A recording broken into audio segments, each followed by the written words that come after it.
welcome back to the Everwind Chronicles. We are at episode 41. You will have to bear with us for a second. Danny is joining us, but he's, Windows just likes to restart things right in the exact moment you don't want them to. So just bear with us as we work through that in case we lose cameras or something like that in the process. But yep, we're the Everwind Chronicles, a group of friends and storytellers telling you a story through Dungeons and Dragons. And we are also going to be joined again by our good friend Fran, playing Calliope.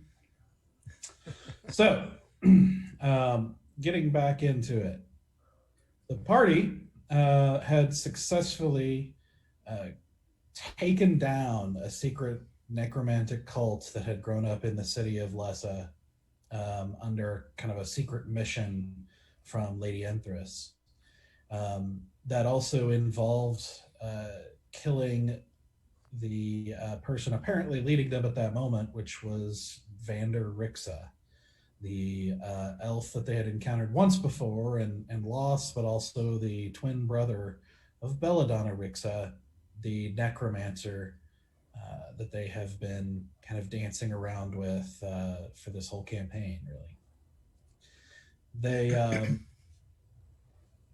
They make their way back under constant harassment from undead attackers, as they have apparently made themselves quite the enemy of Belladonna at this point, and arrive at Eldowyn,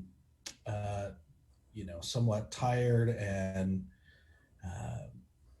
battle worn from nightly attacks, where they are met by an individual who leads them to Hadressa, in a kind of a secret place amidst these sort of shack and shanty buildings just outside town, that she meets with them there and also informs them of some news that is of things that have been happening in town,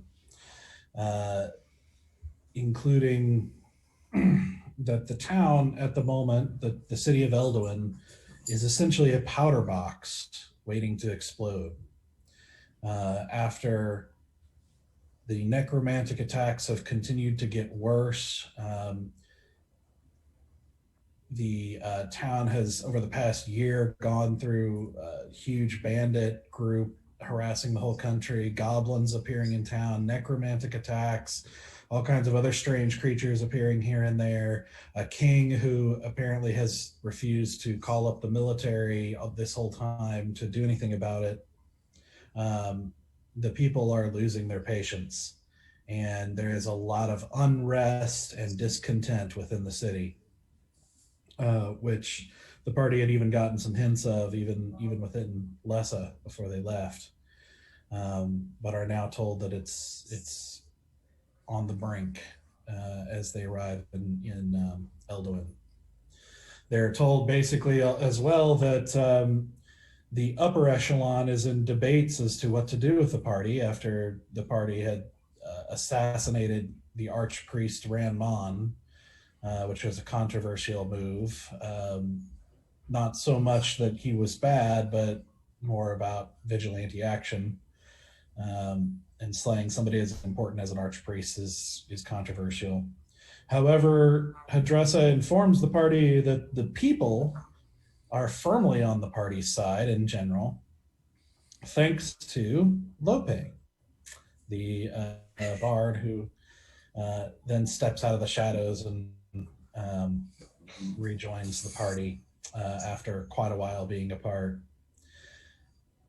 There's also a scene where it's revealed to Loppe that Vander, one of her friends, who she originally came to Carondia looking for because of a dream, having shared a bard troupe with Belladonna and Vander, who at the time didn't seem to be evil, didn't seem to have any of those sorts of tendencies or powers, but now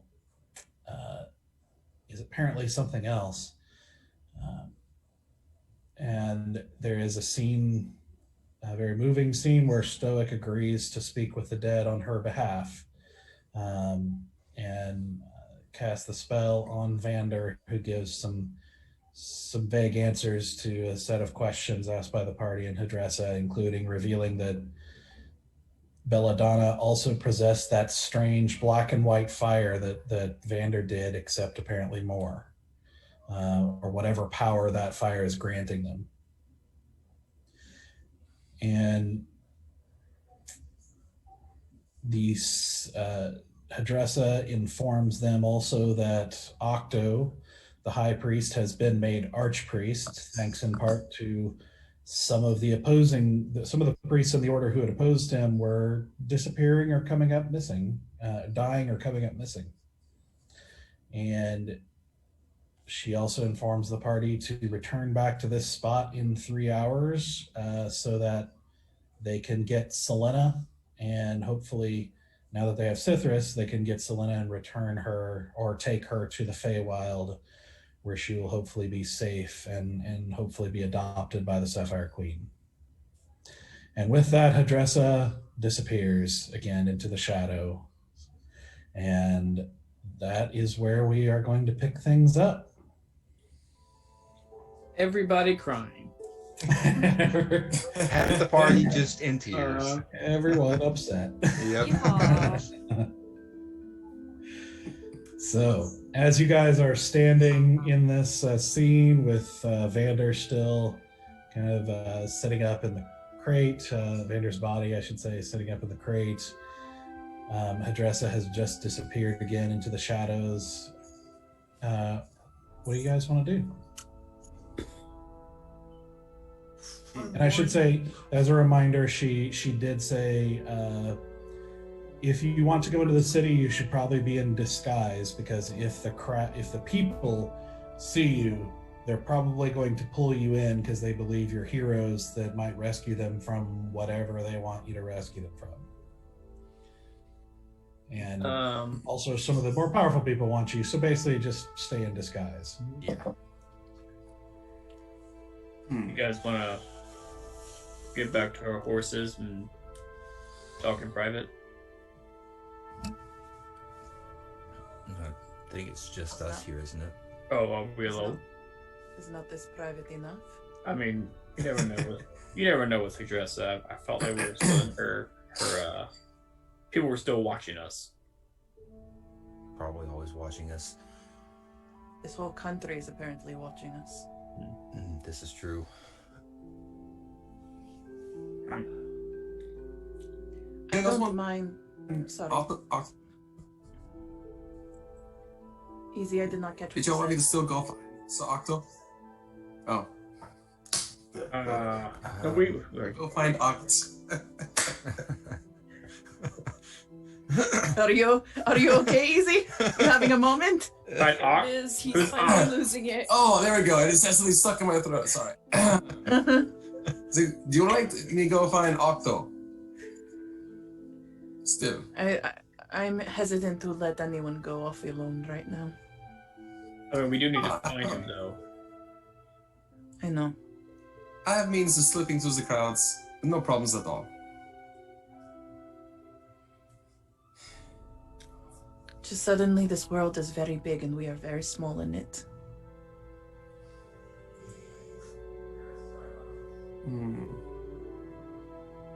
Well, I mean, it's just that if Octo's enemies are coming up dead or missing, what does that make Octo to us now?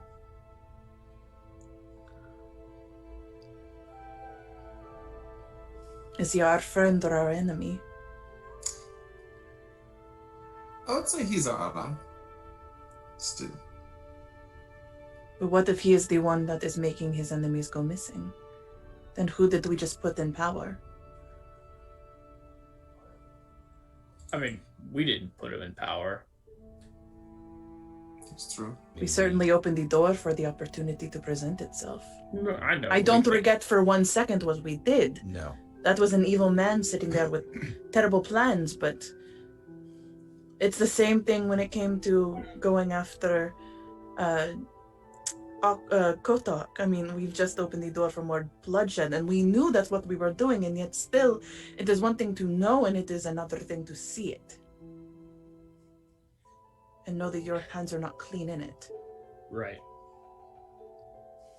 Do we know that Lady Enthress is in where we are right now? In Carandia? In Eldowyn? Yes. I mean, we have, because she said that she couldn't leave when she did when Stoic messaged her a couple episodes ago. She couldn't leave. It was all hands on deck. Gotcha. So with Octo, the only thing we can do right now is ask him and see what he says. It may be a lie, it may be the truth. I mean, I think out of the character, I think this is Stoic that can do some of the truth. I got that. I can do that. Oh, you do that? Okay. Yeah. Stoic is just says a flippin' lie detector. Right, exactly. Yeah. He just has really high insight. That he doesn't use ever.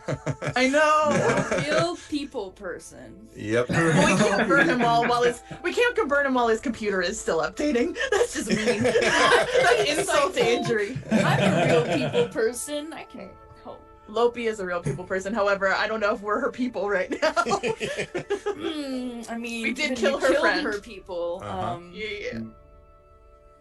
I mean, I mean, I'm she's going still to turn... sniffling, in the side and just like mourning, I guess. Yeah, I am going to turn to look at Loppe, and I'm just going to be like, this is not a good time to say this. But we don't have time to mourn at the moment.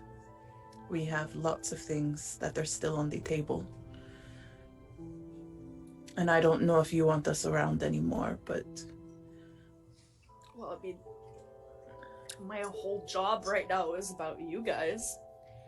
And I'm under the impression that you're gonna meet what's left of my other friend before I would, alone. Before you send her in the afterlife, I would like to see her, so I'm gonna stick around.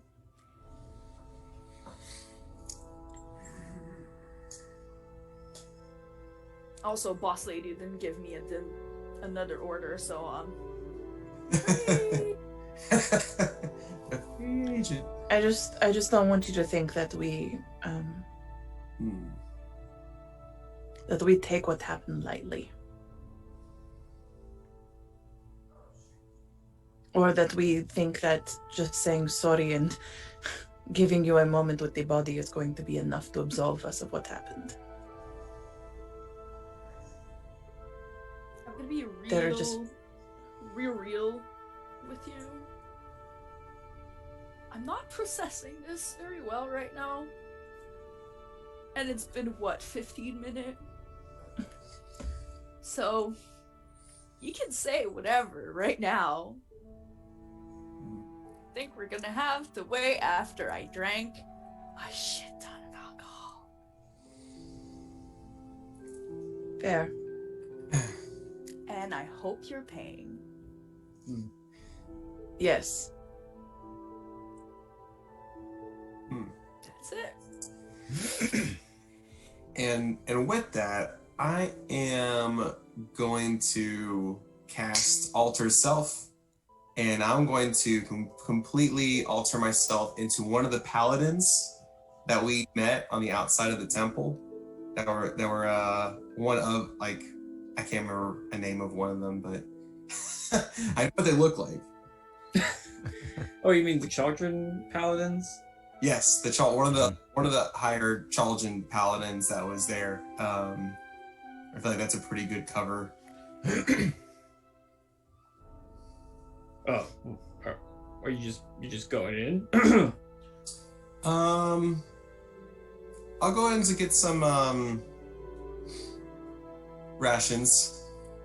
I'll get some wine, and I'll also say that I will go and try to contact Lady Enthress and Octo. I don't think you should do this alone.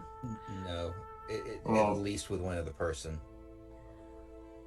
If we're going to be, if Jethros we only goes, have, I'll go. Who does? I need you. Cythrus? Citrus. Cythrus, I need you to be here when Sylenna arrives. We only have a short period of time, and if we don't get back within the 3 hours, I would rather you here when she arrives than for her to be sitting here waiting at risk, waiting for you to come back. I look to Loppe and I look to Asura, and I know I don't have any right to ask this. You can totally refuse, but do either of you, can y'all make me look different so I could go with easy? I can use a disguise kit. Can Loppe help me? Yep. Can't do that. Just What give do me you like want to look like? A clown? I guess maybe look like a big human, a barbarian, if you can. A paladin barbarian walks into a bar. Oh yeah, I guess that wouldn't work. Or it would. Who knows? I mean, we can make you look like a just some big tough guy. That works. And you could be my prisoner, and I could like tote you around. I could turn you into a horse. Wait, would I have like? I would be bear, but like only in horse form. Well, yeah. Is that the best animal to become? I feel like this is gonna backfire. I You don't turn- know you, Miserably. sir, but kind of like what you're thinking, but I still think that would backfire. Oh no, it's Well, great. only if you keep me here where I can't turn him back. I mean,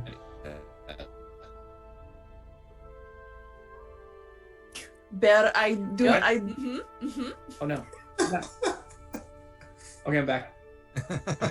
There you go. Am I back? I think so. Yeah. Okay. Wait, you can Technology. turn me into. Wait, you were saying you could turn me back if you stayed here. Would you turn me back? What's happening? no, I'm saying, what I'm saying is I don't want to stay here. I don't do the whole waiting thing very well. And I'm saying if I went with you, I could turn you back if you needed it. Oh. Turn you into something even more fun if needed. Oh. I mean, I guess Speaking it wouldn't of- hurt. Speaking of things out of character, why did you keep your mouth shut when Hadressa told you to?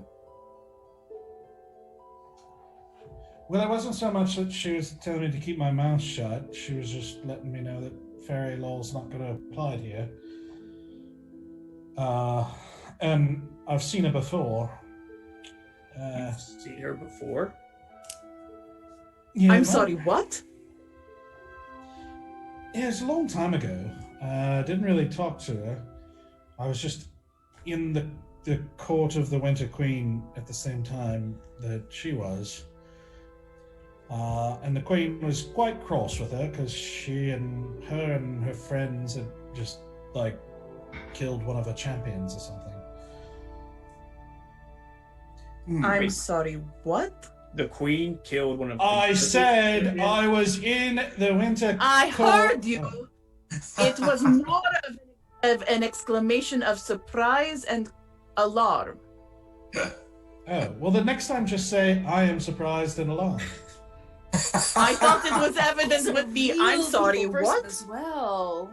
Mhm. Nice. Oh, Can of I course. try?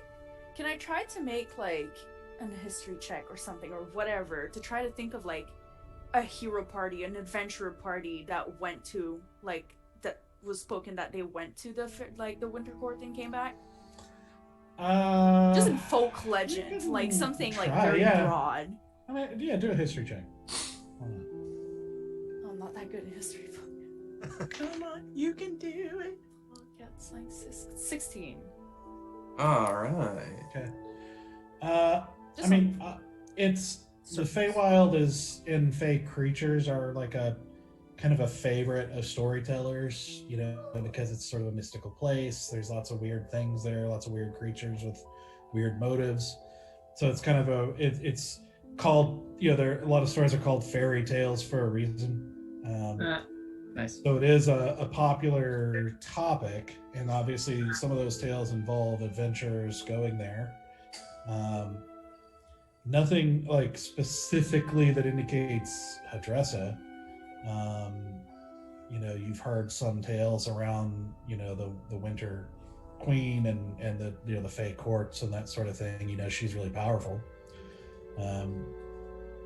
Basically the courts kind of in some ways rule all or most of the Feywild in some way. Then is Hadressa Fey?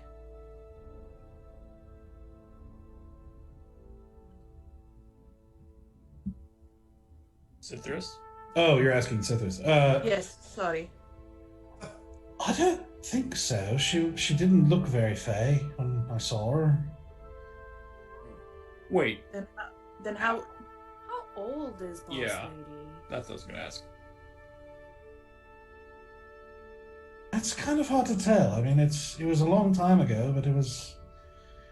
I still don't really have a good grasp on how time works here. It doesn't work quite the same way there, so I don't really know Well, how to answer it. a second is about this, and if you have Oh, it was longer than 60 of this, then it's a minute, and if you have 60 minute, then it's an hour, and our days are 24 hours, and our weeks, I don't know if our system here will still use the 10 days or the 7 days. Loppe, Changed over the time. We've tried several times with him. He doesn't understand But are time. you a storyteller? Am I a storyteller? Yeah, I am. So I can Oh, tell them right. stories. You're right. Go for it. Oh no, kids usually learn better with stories. Hey, nope, yup. I didn't think about Loppe that. with confidence is killing me. I mean, she's in complete denial right now and living on the kind of adrenaline of okay, going through the day, and then she's gonna be I'm crashing down. Storm kind of giggles at Cithras. Is like, she called you a kid. Well, she doesn't. He turns she apparently doesn't see very well.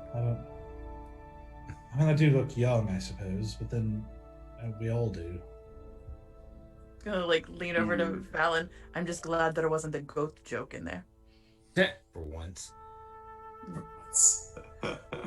Alright, I got it. What happened? Cithras, can you turn me into an owl? And then easy, I will go with you as your owl familiar. How would that could you pass me off as your familiar? Absolutely. I already turned into the paladin, so I'm doing the paladin voice. That's very weird. Indeed. Ugh. Ugh. That is gross. I don't like it. This is a totally normal voice for me. Are you I don't like anything about this. This is unsettling, and I would like it to stop now. It Okay. is, We're here to weird. serve Chaldrin and Chaldrin's people. This is like a Chris Pratt moment. He's trying to copy my voice. I know that I don't want. Stoic, I know that you want to talk with Octo, and I don't want you to lose the opportunity to talk with him. Do you want Stoic to go in my stead? Is that what you're saying? Well, Stoic right now is no sound, so I can't. He's temporarily muted by some emotional something that is happening. We're all having trouble communicating tonight, apparently. It was. Can you There still we go. hear me? I can hear you Okay. now, yes. Okay. You were just very emotional and no sound came out. I think I do need to go, seeing as how most of you don't trust Octo. I trust him. Yeah, I mean, I don't I- trust So- any situ- So Stoic could be the horse.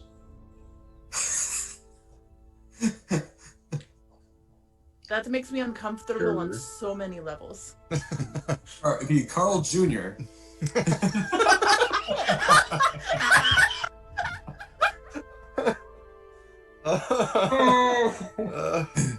Yes. Yeah. Yes, but then he can't talk to That's Octo unless Citrus goes with them to unmake him. But then can he make him back into a horse in order for him to get out of town? Because otherwise you got him in town and now he's stuck in town.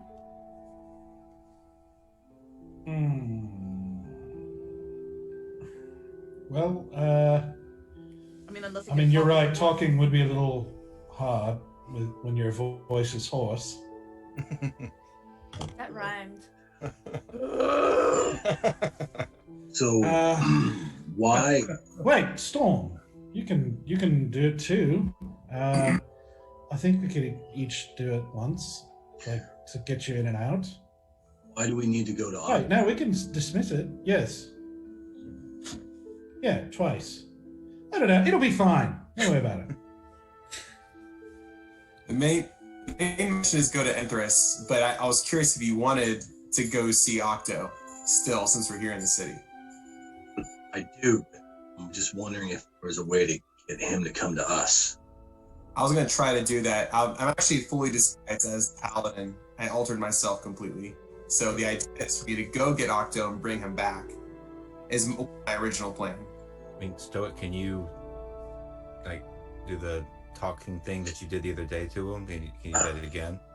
I can't. Talking with the dead kind of drained me a little bit. Understood. I would say either you and Easy go to see Octo to talk about whatever it is you wanted to talk about.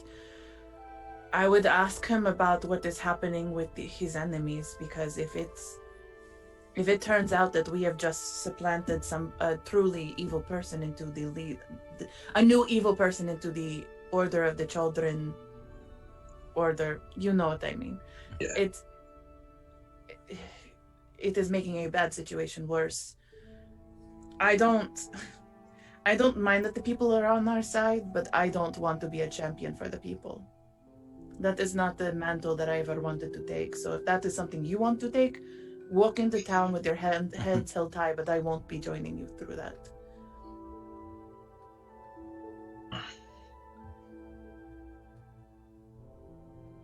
But I know that we still need to talk to Lady Enthress. One, to collect our money, because we're going to need it, especially if we're still going to be not in the greatest of favors in most of these towns. We're going to need capital to keep us going. But also to get more information, because apparently now we also found out that Duke Einho has died.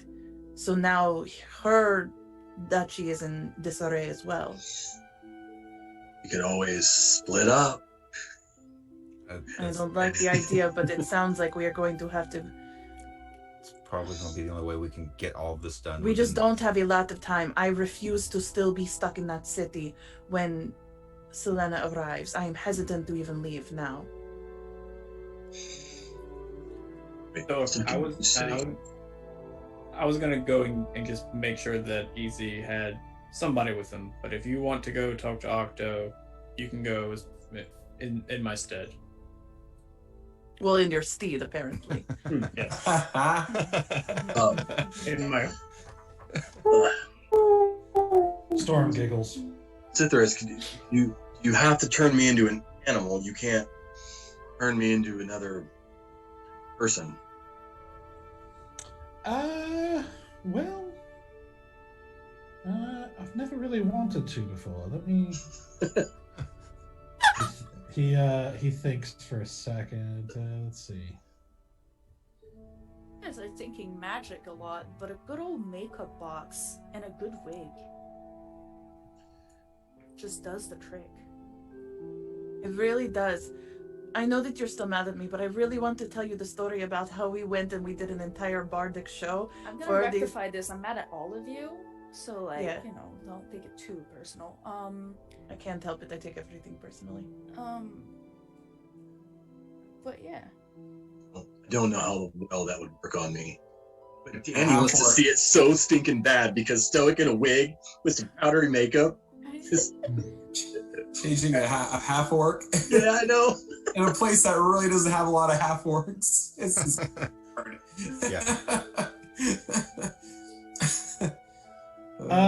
Yeah, I think I could probably pull off something, less fun, I suppose. Well, there it is. If you'll do that, Easy and I can go speak with Octo and see what we can find out while you guys find a way to Lady Enthress. Her. Mhm. Yeah, I suppose Storm and I are going to have to go now that I think about it, because it only lasts so long. So we're going to have to get in and then probably do it again when we leave. Mm-hmm. Anyway, Then so, easy, Stoic, Citrus, and Storm go together. That's what it sounds like. And then I guess we And then, keep Sylenna here as long as we can. well, then the rest of us would need to go to see Lady Enthress. Yeah. Or would you like me to wait here? That's up to you. If you want to come, you can. But if you want to wait for Sylenna to arrive, I know that this is something that's, while it's important to all of us, I know it's a little bit more important to you. I still, just so you know, retconned, I have a 10-foot beam of elven cedar on our cart right now. So I do need to drop off some wood. And I wink at Stoic. But is one of the guys that were like escorted us in still here? not within immediate visibility. You can walk back the way you came and see if he's anywhere in sight. I mean, I'm going to see at least if they would be willing to drop it off so that I could either stay here or accompany you to see Lady Enthress, but we are running out of time rapidly, and I would like this to be a quick in and out if possible. Yes. Okay. The guy who escorted you is kind of like a little ways back down the alley. What are you wanting him to do? Can you drop off this cart, horse, and beam to the Oaken Anvil, and just say that it is a delivery, and then I want to scratch a really quick note. He kind of gives you a measured look as he takes another swig from that same bottle he was drinking when he first saw you and everything. He's like, 20 gold, I will. 25. You don't know how to bargain, do you? All This done. isn't about the bargaining. This is about really making sure that you deliver it exactly as I asked. You really like this block of wood? All right. I'm gonna scratch a quick note. When you deliver this wood, I would like you to hand this to the wood carver. His name is Idrith. And on the note it says, an olive branch by way of elven cedar. Please use at your leisure. I only ask that the first item made be a longbow deliverable to Eldergate Manor. Your lavender friend, A. Okay. Does Edith still have our shield that was damaged? I Magic. would give that to Errata. Errata has it sorry, because it was a magical item. Sorry. Yeah, Rada's got several things. Yeah, that gotcha. he doesn't do with them now. Mm-hmm. All right. I'll swing by there too. Okay. So, Valan, you said you're going to Enthress, right? Yep. Loppe, what are you doing? Are you going with him? Talking about as Loppe. She doesn't know what the fuck is going on. She's like, yeah, I know things are going on. She's like, hand delivered me a corpse. Now we're doing errands. I don't know. We would very much enjoy your company, but we understand if you need to just. Yeah, I'll take some fresh air. I'm gonna lean over to Loppe. You definitely want to watch Valan with Lady Enthress.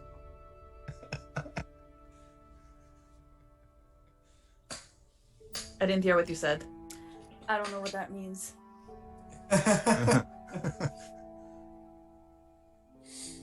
I let you infer what you will. Sure. Yeah, I'll tag with the second team. So, Asura, you're going with them too? I kind of want to stay and wait for Sylenna. I'll wait with you, Asura. No, please go with them. I'll be okay. Are you sure? Yes. I don't like this. I know, but I would rather you there in the city with them if something goes wrong. I mean, we still have to disguise. Like, that's still me and Valan disguise ourselves then. Yes, but I can disguise you, no problem. And Loppe can help us make sure that the three of you are disguised properly. Not lending you any clothes. I do have. I actually have the Cloak of Many Fashions, so You do. You I can use the Cloak of Many Fashions to disguise yourself. And I'm going to take out my disguise kit and I'm going to start getting paints pulled together for Bear. Okay. If you're sure about this. I'll just assist her. So are you rolling or am I rolling? If she's assisting you, you roll. Okay. Is that with advantage then? Yeah. Okay. Fingers crossed, kids. Hey, I'm glad I had advantage because that first roll was a 4. Oh boy. Yeah. But the second roll was a 19 plus, what am I adding? Isn't it performance? It's a performance. Charisma. Doing a dexterity. And this is disguising who? Me. Bear. Bear. Oh, so Bear, you're not going as an owl anymore? No. Okay. Yeah. Because they're gonna use the spell on Stoic now, right? Yeah. Which That's what Cithris was saying, like Storm can do it too, so you could both do it. Oh.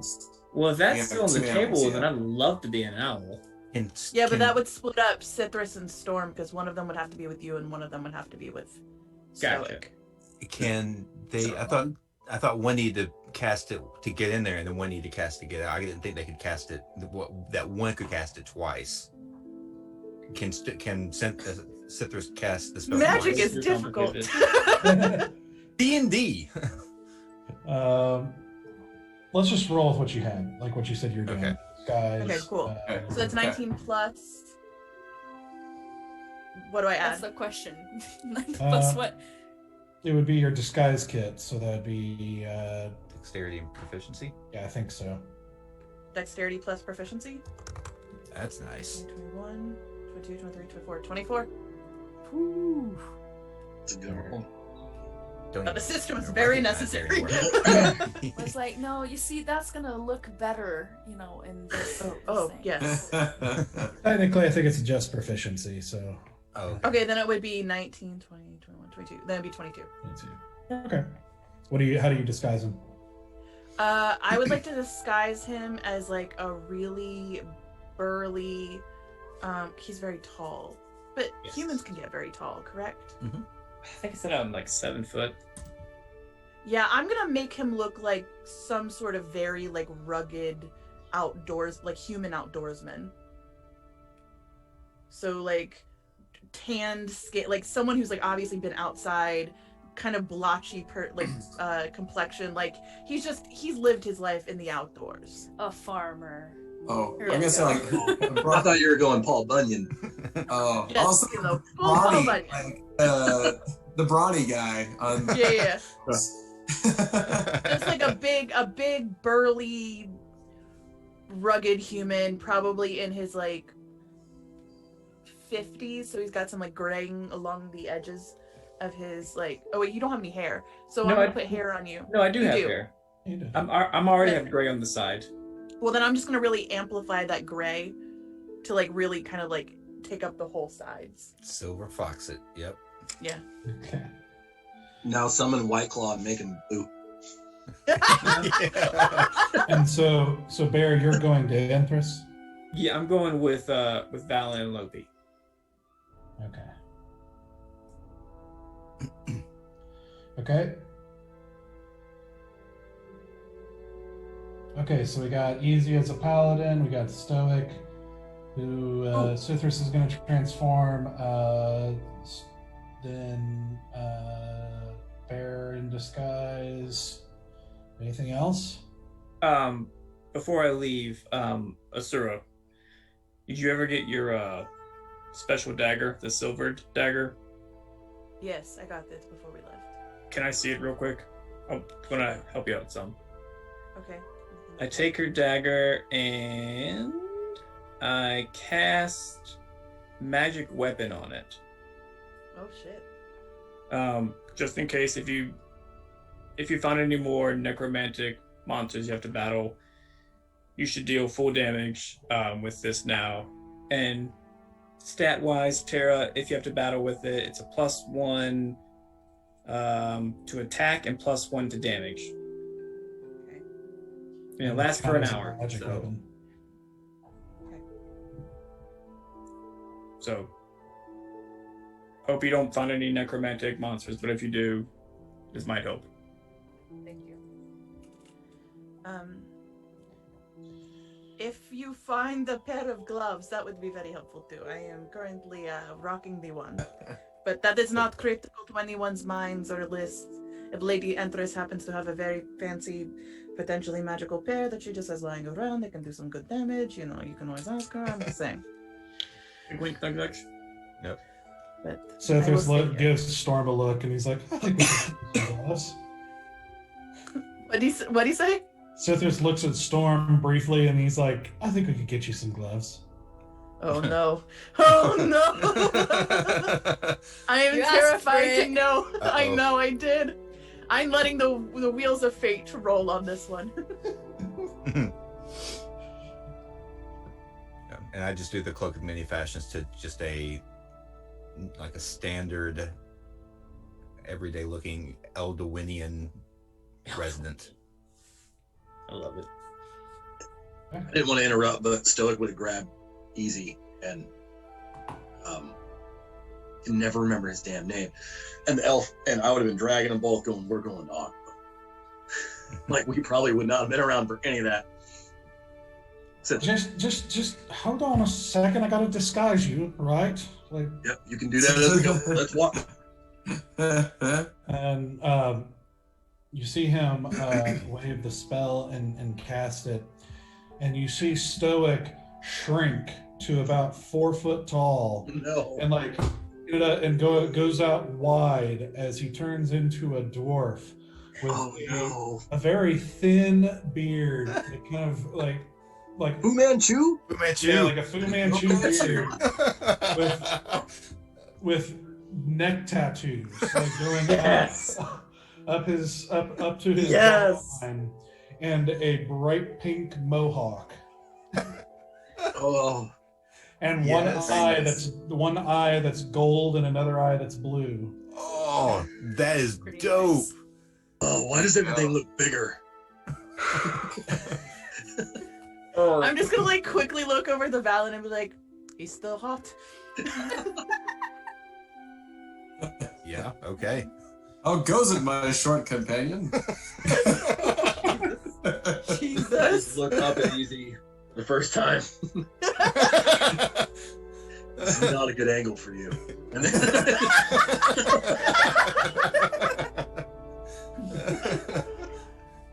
Just remember, Chaldrin's listening.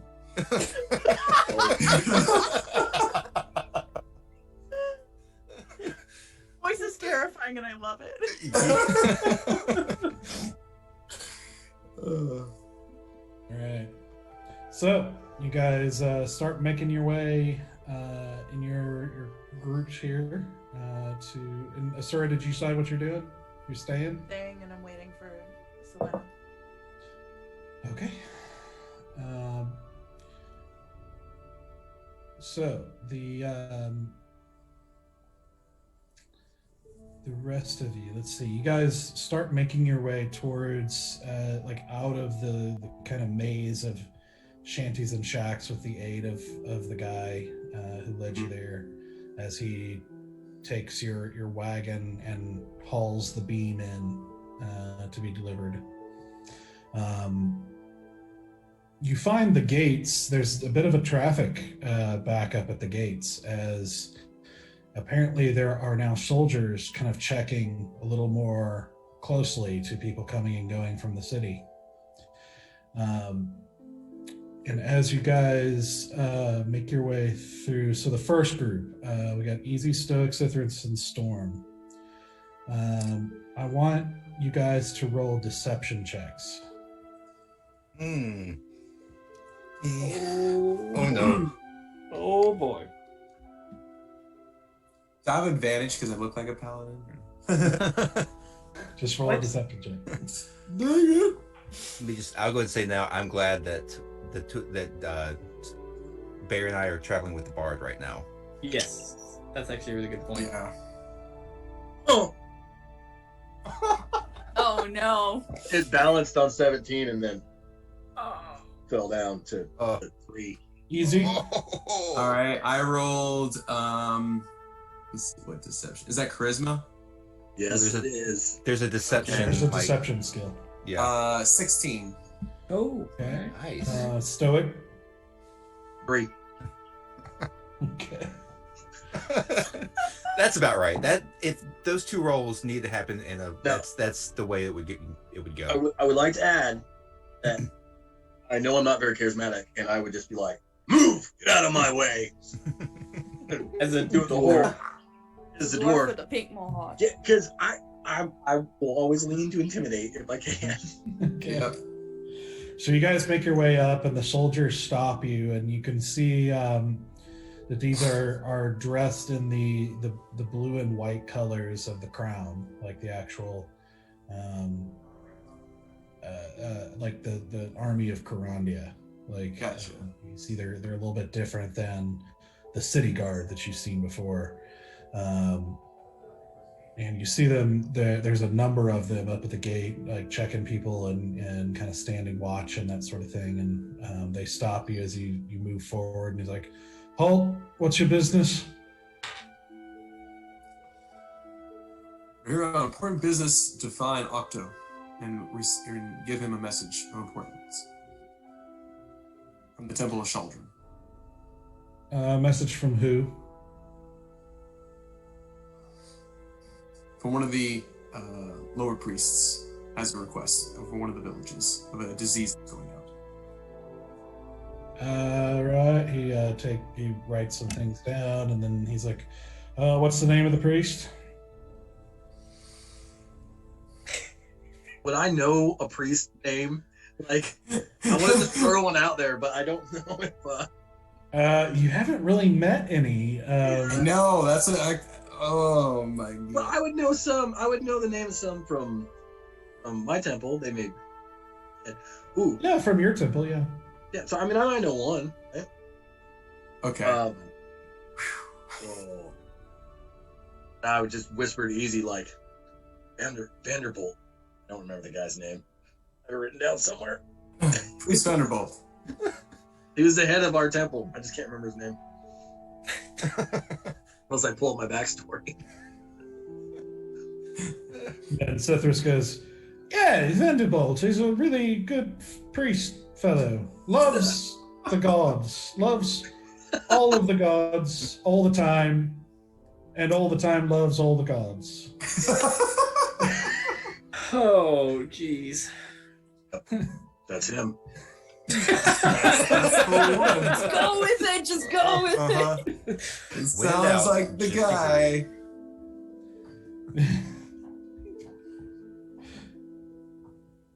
The soldier gives Stoic a pretty strange look, kind of like stopping for a second to look you up and down, his eyes lingering on your pink mohawk for a moment. And he kind of gives Sithris a strange look. Like, "All right, fine. No trouble. Wouldn't think of it. Go on." Thank you, sir. Make your way. And I should also note that you did see Storm go invisible as well, so she's nowhere to be seen. Gotcha. So then a little bit behind them is Valan, Loppe, and Bear. You make your way up. Halt, what's your business? Hello. Do I he's a guard, but have I seen them at the tavern and everything, or they're just like never seen them in town? Because I've been around. Yeah, no, you recognize that this is apparently so these are dressed a little bit differently than the card that you've seen before. And you know, as Hadressa told us, like that the king has finally started calling up the military, like the actual army, and they've been kind of slowly pouring into the city, kind of taking up arms as the soldiers, and you're getting the impression this is probably one of them. That a lot of the ones at this gate here are soldiers that have been called up. It's gonna be a simple pit stop, looking around the city, gotta do some buying. Nothing much. What are you buying? Well, we need rations. I need some more papers because, you know, I gotta tell my stories. I'm pretty cool. And I mean, you see, my flute also kind of happened to break down when we were like traveling and everything. Gotta repair this. You know, shops. Can't really find those kind of shops in the forest. Stories. Do I not look like a bard? What do I know what a bard looks like? You've never seen a bard? Oh, sir. Well, it's not Oh, like they all sir, wear do I have to give you a uniforms. sample? I can start singing right now. Oh, wait.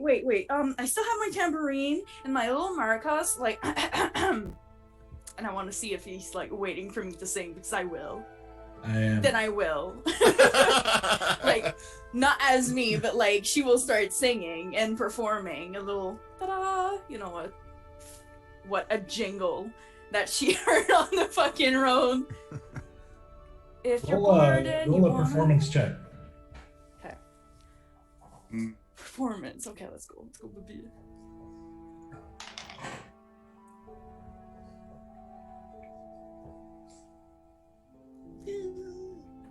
Let me check if I have advantage somewhere.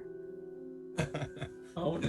Oh boy. My brain was a little on the pitchy side. A little bit on the pushy side. It's not bad though. It's not bad, you know, experience. I still want to know if I have advantage anywhere. It's like, when trying to pass yourself off as a different person. That wouldn't work because I'm literally a bard. That would be a total of 14. I rolled a 4. Damn, girl. Yeah. Plus 10? Goodness gracious. Experience, baby! Experience. On a performance check. But I mean, I'm not lying. Right, that's why I didn't have you I'm do just trying to deception. show off my skills. Yep. He gives you a very shrewd look, and he's just like, what are you not telling me?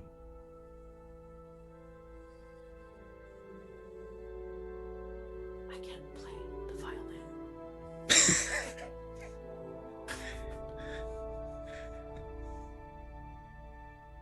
You see him kind of like giving you this very kind of distrusting look as another soldier. I step forward Oh no. and I say, sorry, excuse me. We're actually here to see Colonel Oak. I know that it's very important. You got a lot of stuff happening right now, but we have an appointment with him. We were using Loppe here to kind of get into the city quietly. Roll a deception check. Why do I talk? Can I try to assist? What can I do? Wait. Just like, yeah, he's the serious guy. It's kind of a killjoy, but So no advantage, just one roll? Okay. One roll.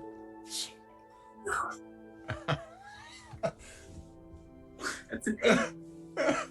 We're not getting in the city. We're not getting in the city. I would have gone true, okay? You should have trusted your bard. I'm sorry. I should have gone with y'all. Yeah. For the dice rolls alone. Also because I have a +8 to deception. If it would have been deception, I would have had +10 as well.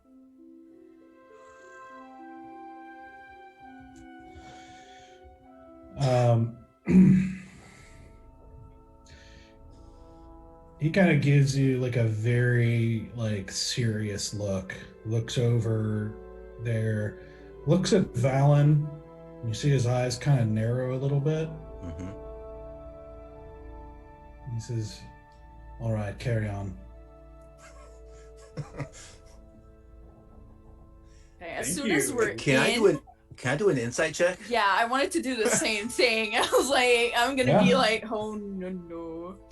I Yeah. mean, Brack, you guys. do you want each of us to do one? Because you're doing one too, friend. You said, yeah, you can both do them. Yeah. Okay. Natural 20. Good, because So that's a Deception. right 22. 22 overall. Loppe, would you roll? a total of 12. Okay. You don't really know what's going on with him, but Just like, fuck. so Valan, as you're watching this whole exchange, as he just is now paying very close attention to you guys with this weird interchange. You get the impression that he doesn't. You're not sure if he believes Bear or not, but you notice that when his eyes fall on you, you get the impression that there's some suspicion of recognition. And seems to be the thing that's deciding to let you in. Shit. It's a good or a bad thing. That could go Yep. both ways. Is I he one of the pull- people? I pull that hood down just a little bit more as we walk by. I should have put makeup on your face. Also, what the like when we're a little bit further in, I'm gonna punch Bear and be like, what the fuck? Sorry. Fuck! Sorry. Get him! Okay. I'm sorry. I want to. You gotta let the bard do her thing. Okay. Man, sorry. Jeez. Fuck. He was a soldier. I was trying to use my rank as a soldier to help you out. Sorry. Fuck. Look like a soldier right now. I'm a That's the whole soldier. thing. But no, I'm a soldier. But you don't look like a Like soldier a right So now. soldier right now. But I have the armor on. You The look thing. like a farmer. But I could be a soldier in my past, you know. You don't know what Farmer Joe's been doing in his past. You could have been a soldier back in the day. Farmer, do you have a whole backstory for your character right now? Yes. Farmer Joe Alwyn. I farm rutabagas Oh my on the God. outskirts of the Carandian forest. I got a little house. You know what, Bear? I think I'm gonna switch all of the stories that I tell, and your character, Bear, is gonna disappear. It's gonna be Farmer Joe. I'm not gonna lie, that really hurt. Mhm. That cut pretty deep. Mhm. But that's understandable. Just make Farmer Joe really handsome, and I'll be alright. Accept. Okay, let's just move along. Look, alright, I'm done.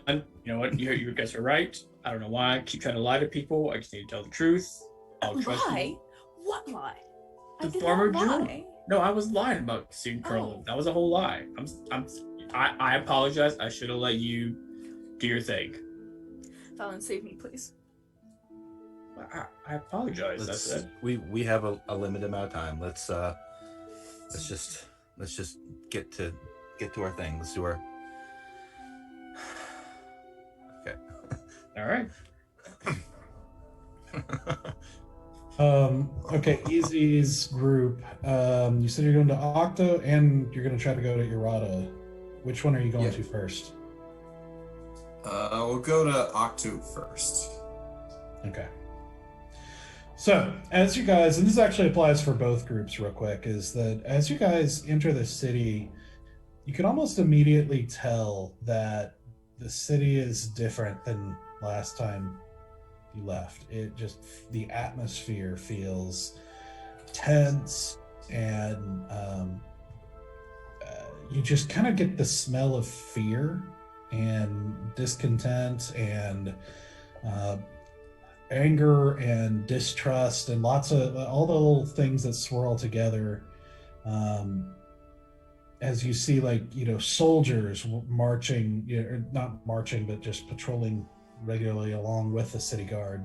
There's a large soldier presence, like a growing soldier presence here. You're seeing, you know, that what was kind of an air of commerce and just busyness. You see a lot of there's still a lot of that happening, but you see a lot of them are more talking in hushed voices and kind of being more alert around of their surroundings and everything. It's just it's a different atmosphere in the city, and you can feel it. There's just tension like building.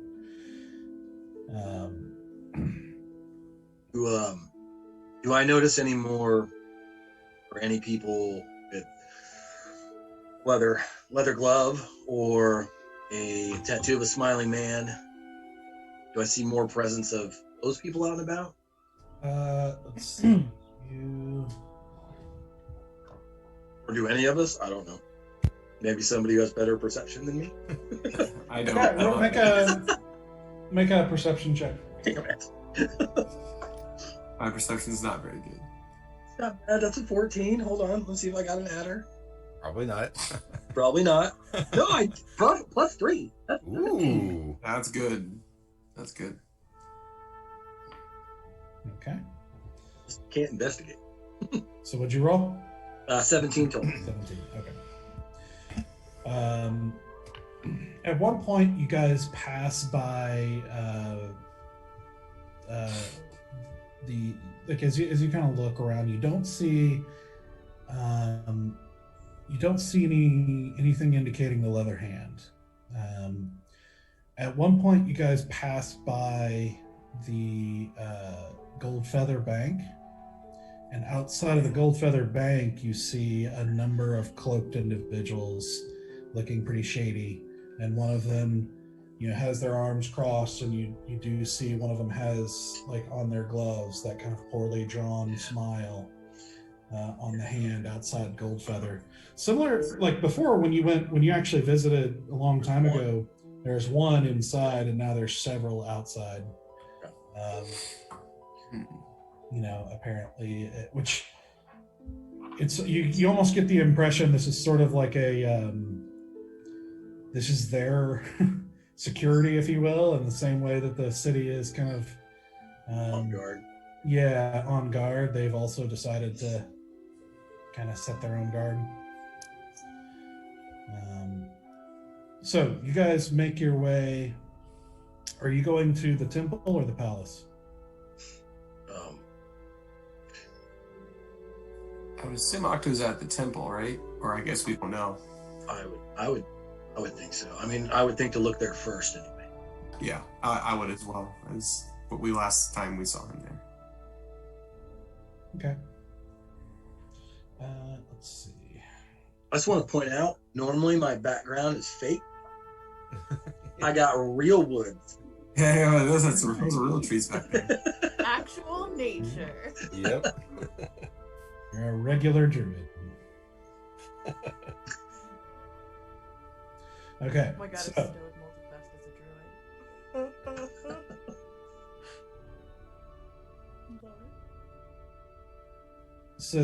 druid. so you make your way into the Leaf District, which also takes a minute, because you also see, as you approach the Leaf District, you see a small gathering at the gates to the Leaf District, where there are a number of more common-looking folk seemingly wanting to get into the Leaf District and kind of being held back by the city guard.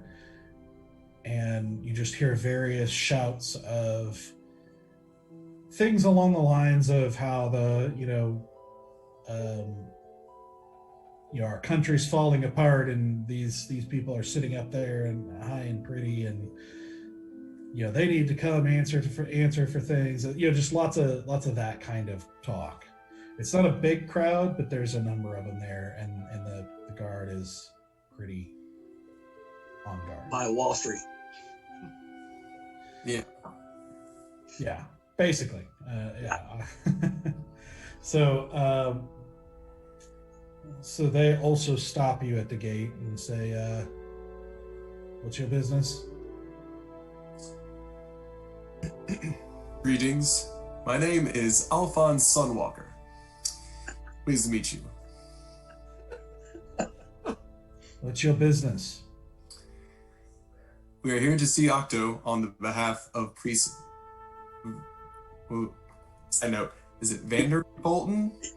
I actually looked it up. It's Alabaster. I butchered it. Alabaster. There you go. Okay, Actual Priest name. Alabaster.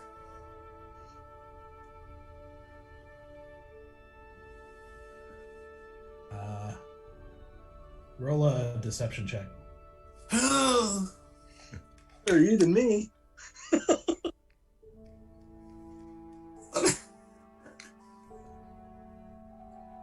Okay, that was a 14.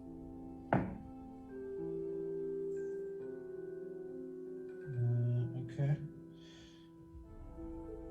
Is it? No, Alabaster. Well, he's dealing with a severe pestilence in the land, and we need Octo's assistance, or at least his wisdom.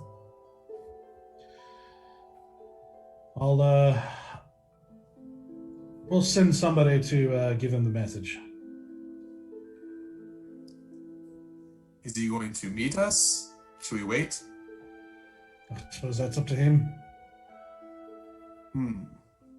Much obliged. What was your name again? His name? Druko. Druko? He's a city guard. No, he's also there's a mix. There's city guard and soldiers, like actual like army soldiers here. He is wearing a city guard uniform. Okay. I'll say Druko, Chaldrin be with you. Screw that. I suggest you get out of our way before we tell Colonel Oak. We have business here.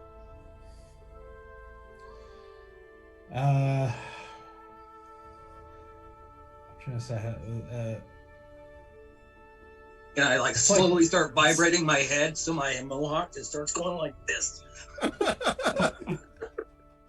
I put on the crazy face. I'm trying to decide. It's like a little bit deception, a little bit intimidation. I'm trying to be intimidating, but I'm like 3'2". I'll tell you what. Roll them both. Oh boy. Okay. Oh man. Okay. Oh. Okay. I've never seen this before. This is interesting. 2 different die. All right. Break his So kneecap. roll deception first. Deception first. Come on. Damn, I thought it was a 9, but it's a 6. So that's a 6. Then intimidation. Intimidation. Better. 20. Is a natural 20. Yes! +3. It's the shaking of the mohawk, man. Brought that good juju. Good job, Tonto. No. All right. No. So as this pink-haired, mohawked, neck-tattooed dwarf steps up with this intimidating presence, this even you guys with him, like you see Sithris just kind of like give him this kind of look, like startled look a little bit as he steps up and just speaks with such force and intention that it's sort of like daring you to step in the way of him. And you see the soldier just kind of like get startled a little bit and sort of look at one of the other soldiers next to him. He's like, the soldier looks at this dwarf in front of him and then looks at the crowd that they're kind of dealing with at the same time, and he's just like, just let him in. We got enough to deal with. And the soldier nods and kind of like steps out of your way and waves you in without a word. This is why people think I'm 4'6". And I just keep going. When on the Zoom call you have solid 5'10" energy, but you're actually 4'11". Yeah, That's right.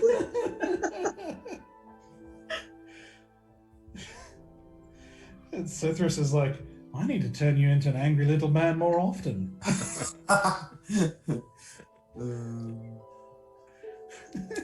Well done. All right, we go in. Yep. So you guys make your way into the Leaf District, which is you still see some movement, but it seems less busy inside the Leaf District than you've seen before. As it seems like, it's easy to guess that a lot of the people who are important have either left the city or are taking care of things, like as preparations for whatever is about to happen. And so you just kind of end up in a quieter Leaf District than you've had before. But you eventually make your way to the western side where the temple is, and end up finding walking up to the temple, and one of the priests, like lowest ranking priests, greets you and is like, "Oh, hello. Can I help you?" Yes, we need to speak with Octo about an issue with the district that we've been sent from Priest Alabaster. Oh. Well, I'm not sure when he's at the palace at court at the moment. I know they're due for a break sometime soon. You're more than welcome to wait here. I turn to Stoic and Cythrus. What do you say? We wait? This is guy wasting our time. And I turn towards the palace. You're just gonna hear. Appreciates your help. All right. So as you turn to walk away, Cythrus is like, "What? Weren't we supposed to stay away from the palace or something?" Are we?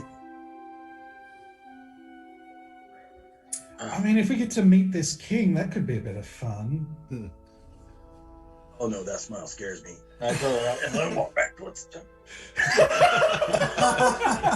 I can't.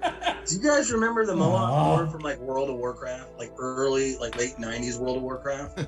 Yeah. That's all I see. Is that dude just like,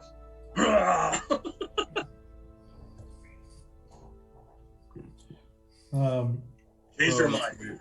We'll wait. Storm's like, you just hear Storm's voice out of the air, like, "I could go find him." And you see the priest just kind of look up into the air with a confused look. Sorry, I'm still going through puberty at the moment there. I'm sorry. No, I've changed my mind. I'm not going to try to find him. I'll respect your wishes and we'll wait here. Do you have a private place we could wait for him at? Well, I don't know about private, but you're welcome to wait in the sanctuary here. Is there a lot of people? I'm just worried the spell's gonna fade. There is not at the moment. Okay. It seems a lot quieter here than last time you were here too, which you attribute to there seem to be a lot more restrictions into entry into the Leaf District right now. So I guess we wait. you see about 2-3 priests and a priestess coming and going, just doing duties around the sanctuary. That's about it. Okay. All right. We'll sit tight. So you guys wait for. You actually don't have to wait terribly long. You wait for about 20 minutes or so. Okay, good. Yeah. And eventually you see a bit of a procession as a small group of people make their way into the sanctuary at the front, where you see now Archpriest Octo in the center with a number of other people who are kind of walking with him, and he's talking to them, and a couple of them are writing some things down, and then you see one of them kind of run off, and a couple of the priests that were doing their duties kind of rush up to talk to him a little bit, and you just see this kind of commotion happening. and you just hear as they're like in this kind of busy commotion and talking and everything. Cithris is like, "Are you the gods, man?"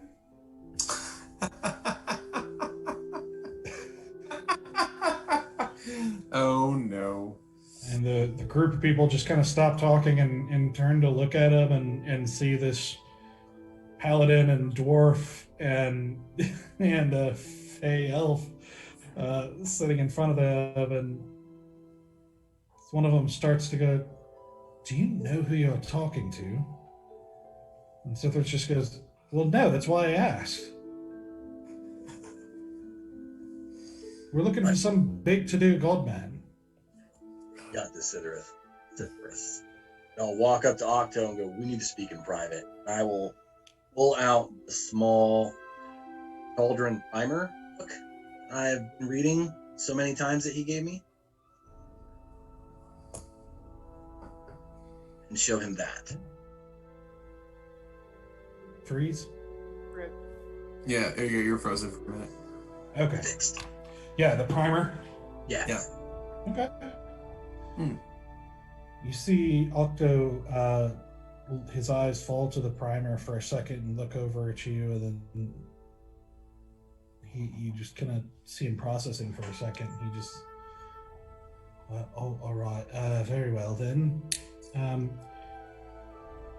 I'll take care of the rest of the business momentarily." And he dismisses all the other individuals. "Follow me," and he leads you back to the same back office that you were at before, and leads you guys inside and closes the door. And, "I'm afraid I don't know you, sir." And like that, I snap my fingers and I switch back to easy. At that moment, I alter myself back into easy's form. How does it go, Easy. Octo? Yes, and this is Stoic right here in the fashionable dwarf get up here. Stoic? Can't you tell?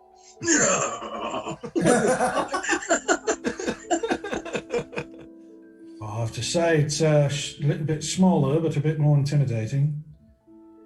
It's the mohawk. I think it's kind of growing on me. Might actually, might have to keep this look. And I suppose so. It's Cithris. Cithris. Pleasant to meet you. Storm somewhere. Oh yeah, in Storm. Cithris just kind of nods, and you don't hear anything from Storm.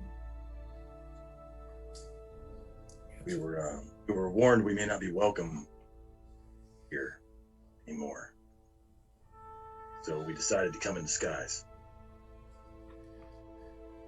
I suppose that's for the best. Ish. You've been quite a topic of debate here, but I'm glad to see you alive.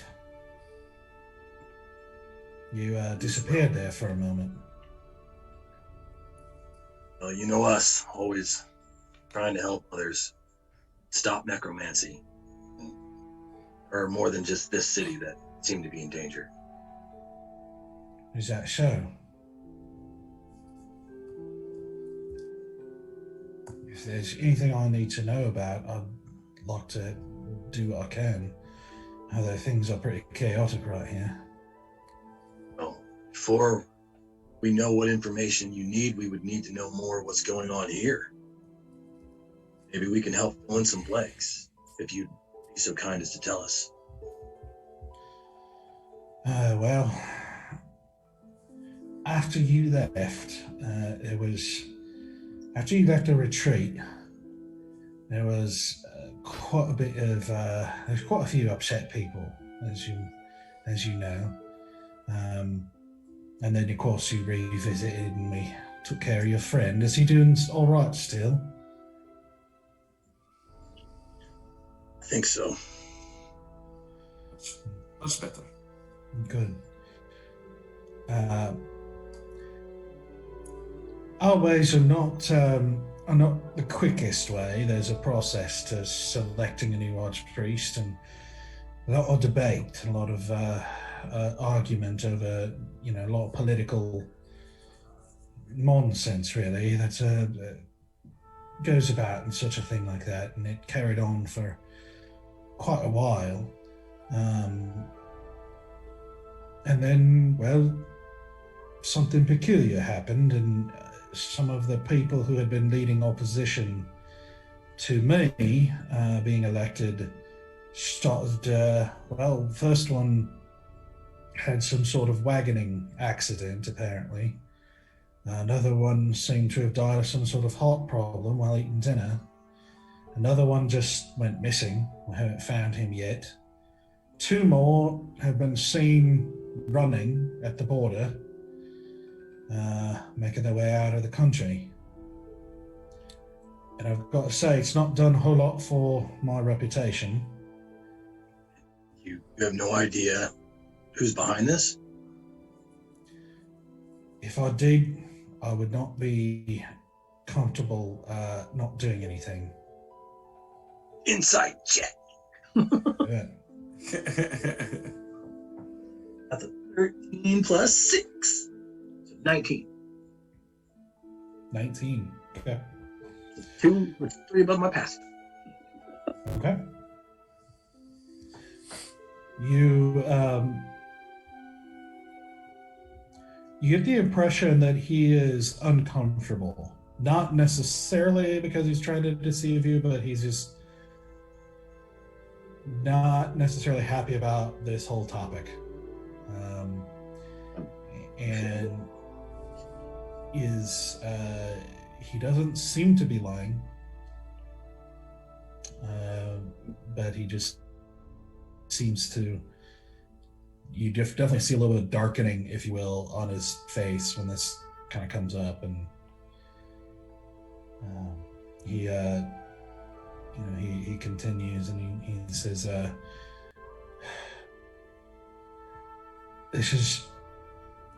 it's not that I ever wanted this mantle, but if it was going to pass to me, this is not the way I would have wanted it to happen. But I will admit, I don't know if it's a good thing to admit, but I will admit, at least in this city, there are some who take you more seriously if they think you aren't playing around. So if anyone does attribute it to me, I can't say it's not helping me in that way. I'm not exactly the type of person who's the most intimidating bloke, if you know what I mean.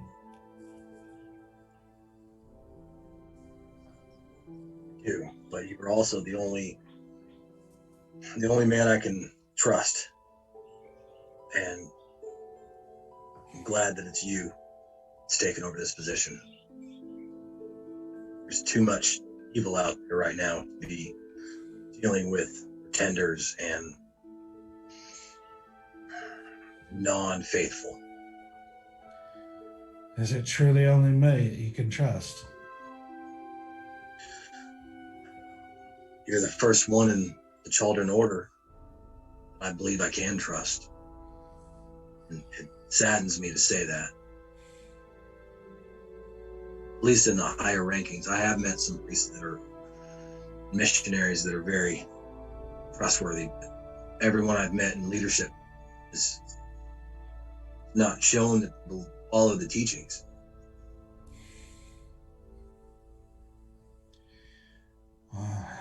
I do think the Order is taking a dark way,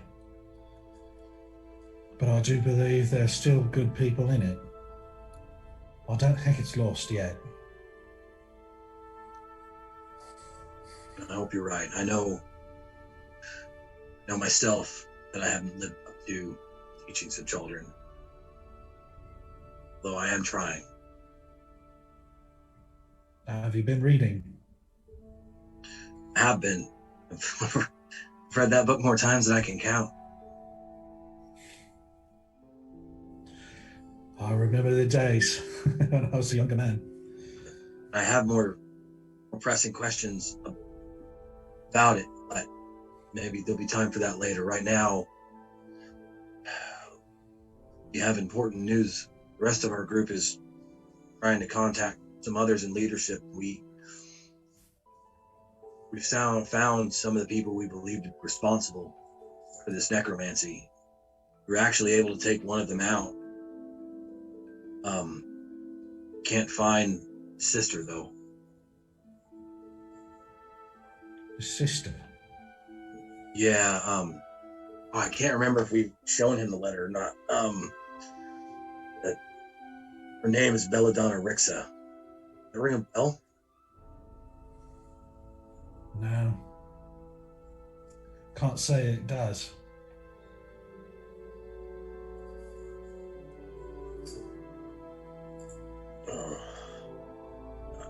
We believe she may have been the one that corrupted old High Priest.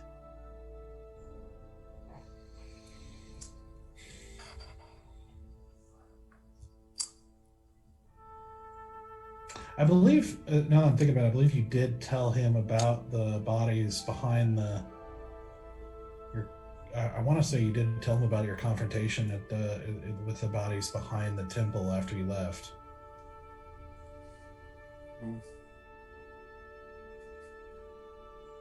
Yeah, because we kind of killed the High Priest before we discovered all the other stuff, I think.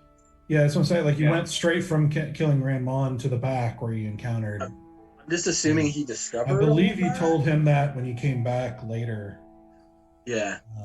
And yeah, of course, the pile of bodies have been discovered later. Yeah, so I'm pretty sure he knows what was going on with him. I just don't know if he knows it's connected to... Yeah. So let me rephrase and say, like, you mentioned her before as the potential cause of this. Yes, I remember that. Well, it's not just here. You don't know the whereabouts of her. No, and it's not just here. Easy help me. And we explained everything from the other town.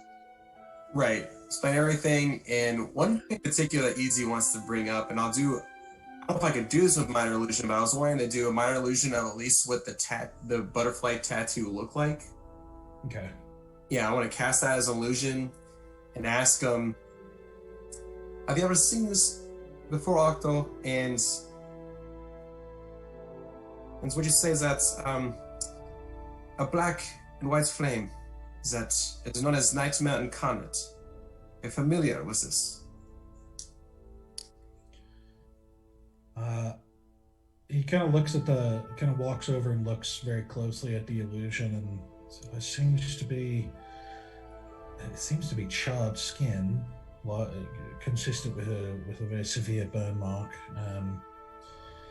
Not normal to see one in a pattern like that. Obviously very intentional. You just kind of hear him muttering a little bit, almost to himself, but also to you, like kind of just evaluating like a medical professional would. Yeah. I've heard of or seen, different color flames, but I don't think I've seen one that's black and white.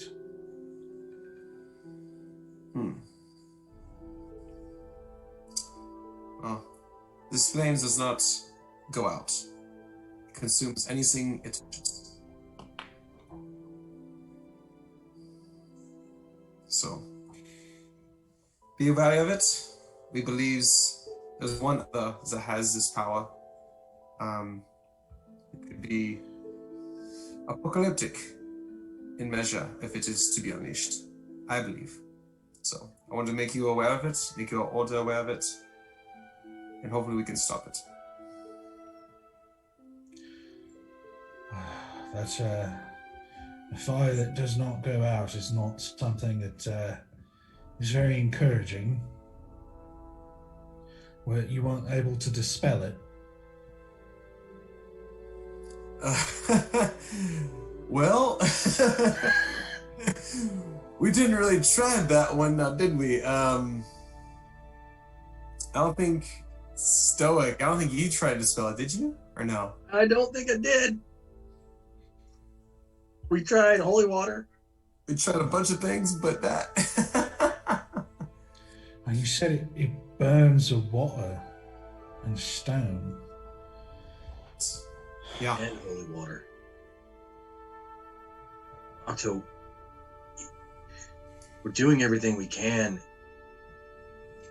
We just started out as a team of sellswords. And now we're caught up in things that we don't understand. I mean, we seem like, it feels like we're the only ones fighting this. We need whatever help we can get. I mean, rally the order. The Chaldrin, we're supposed to be the defenders. I mean, there's necromancy running rampant, and I feel like there's no one out there trying to stop it.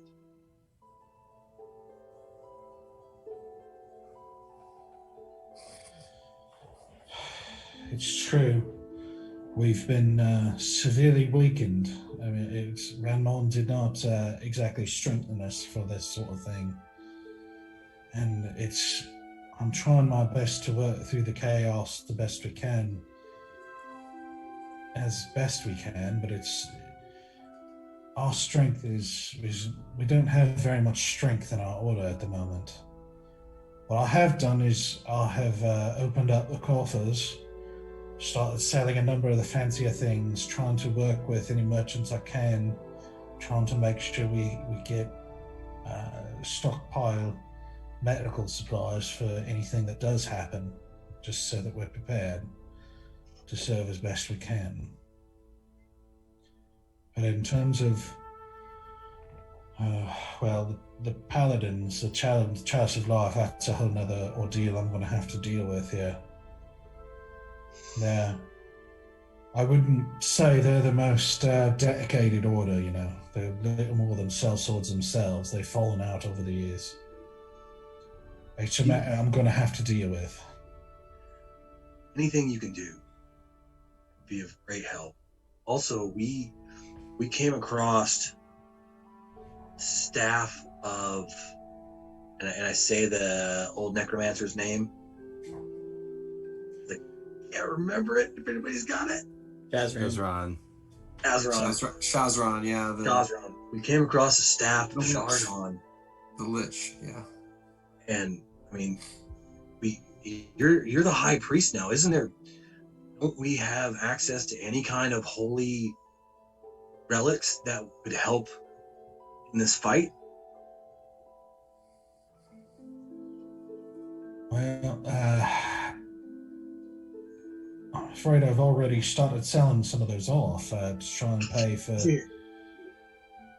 doing what I have determined is we don't have a strength to do any sort of military action, and so I'm doing the best I can, which is to provide care for those we can, and if something is going to happen, that this may be the best way we can serve, is to be healers, as the order was meant to be.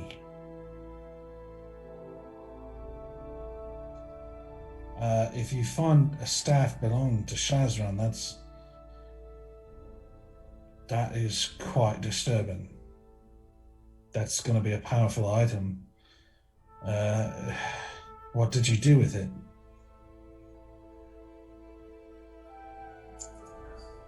And I nudged Easy. Well,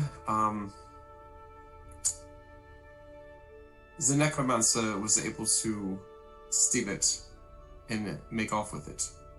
We believe that it's in the hands of this belladonna elixir. So that's why we were curious if you had news or knew of this. It's unfortunate, yeah, but that was the situation that we were in. We do not wish for that to happen. We did kill the man that stole it. Unfortunately, he didn't have it on him when we found him. That is also true. I don't know much about the staff itself, but Shazran was a bloody nightmare for a long time on this land. There was a lich It took the Order of Doria all they had to overthrow him and defeat him. If anything that he made is going to be really bad news. This is worse than I thought.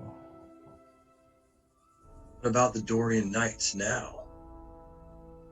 Well, they haven't existed for over 50 years.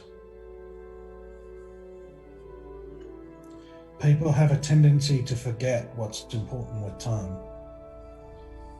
Things get corrupt and forgotten, and it's the orders took a bad turn, as you saw, and the order was not viewed as necessary anymore after it's been, before this last year's 200 years before the last sort of undead of any real significance. People didn't feel like they needed to pay for an order of knights to protect them against something that doesn't exist anymore. And they were allowed to die off. If you've been to Lessa, you've seen their temple. Yeah, their temple is where we killed the man who stole the staff. And below it. Yes, it has the underground. Yeah, it's ruined, just like the order doesn't exist anymore. Well, the necromancers must have thought it was funny to use that. They were trying to do some kind of ceremony or summoning ritual. We're not quite sure. There was a vampiric skull and 2 pentagrams.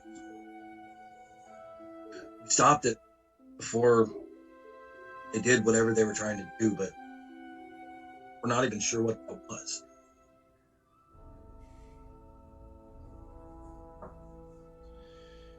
Well, she's continuing to give me more and more bad news.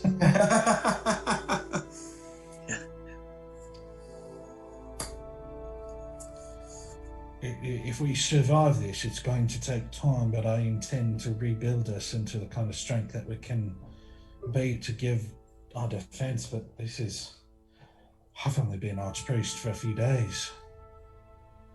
Oh. Anything you can do to help us. I mean, we've found a few items that can help. It seems like half the items we find I've had to give to you because they're cursed. They're necromantic in nature.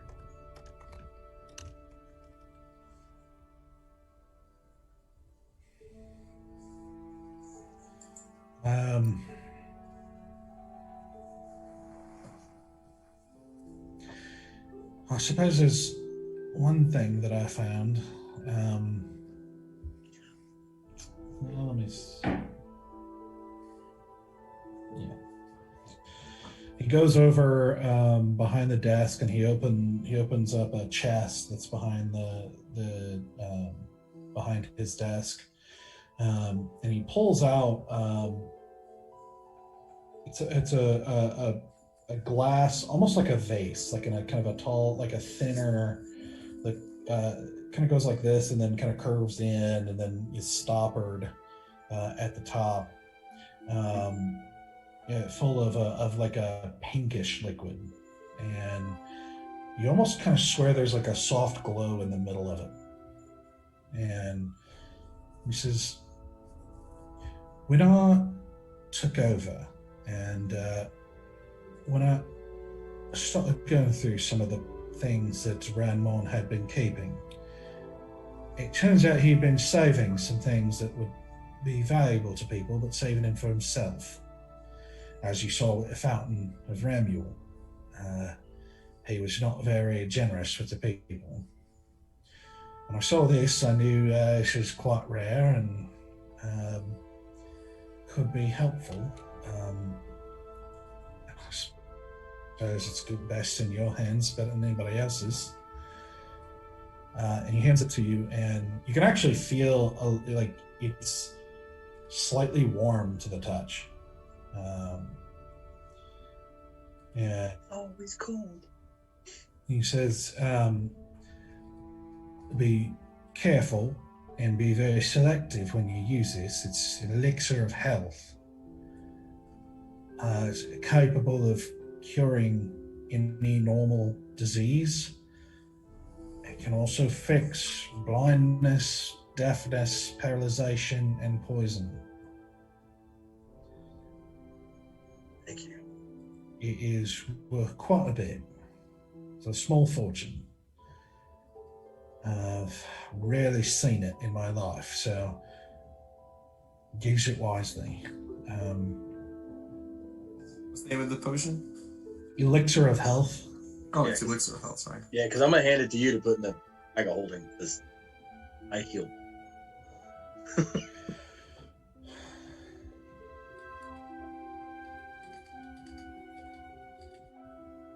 Thank you, Octo.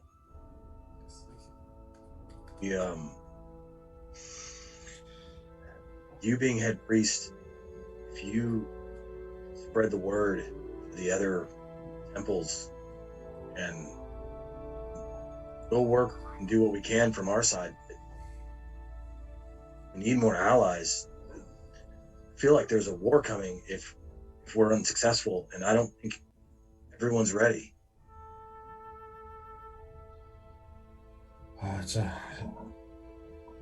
It's definitely not encouraging times. I'm not sure the king's going to be much help. He seems to be a little bit wrapped up in himself at the moment. And even I suppose it's worth mentioning, even the city guard is a little bit divided on you guys. Seems you've had some run-ins with them at one point or another. But it also seems that, well, and you also apparently killed some of them in the process of killing Koto. But then on the other hand, it seems that those blokes' families were somehow rescued, which they attribute to you. And so they're a bit, I think the guard's a little bit confused as to what to make of you. But one thing's for certain is that Colonel Oak is not a fan. He's spoken up against you in court, so it's... Who has? Colonel Oak. Oh. He definitely does not like you for some reason. That might be my fault.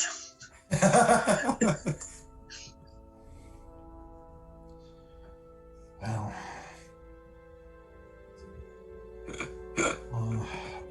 hopefully it wasn't too bad, whatever you did to him.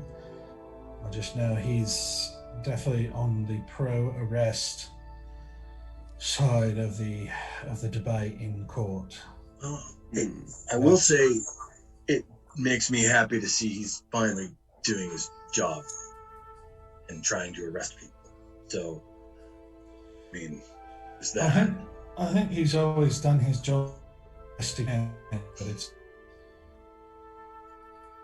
quite a bit. He's a tricksy one. You've also got friends at court. As Lady Enthress and Lord Greenwood have both spoken out for you as well, as have I.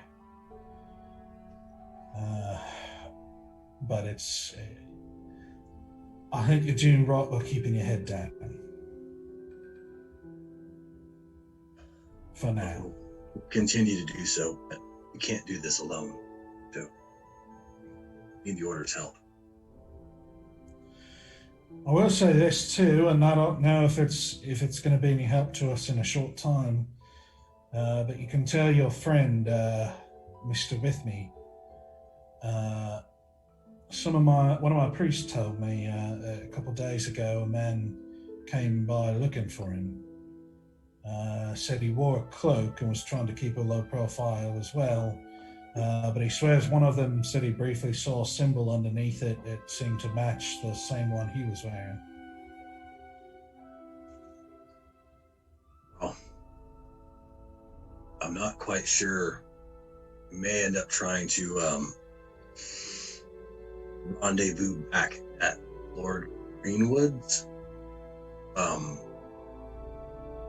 We've got to hide somewhere in the city, because I think we may have a friend in Lord Greenwood. So you could send him there if any of the priests or you see him. We may be able to meet up with him.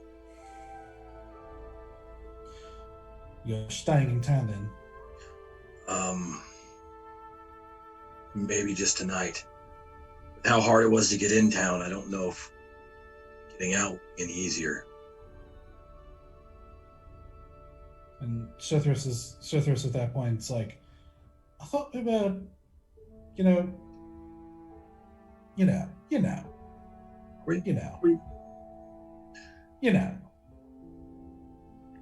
I'll look at Easy. Maybe I'm confused.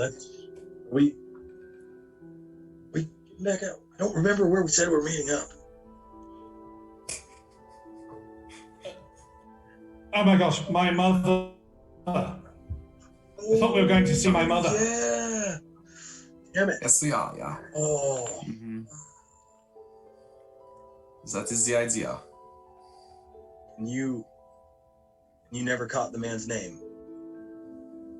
No. She's a she. She's No. not a man. Octo, did you catch the man's name looking or with me? Octo says, afraid not. He didn't leave a name or anything else, really. Okay.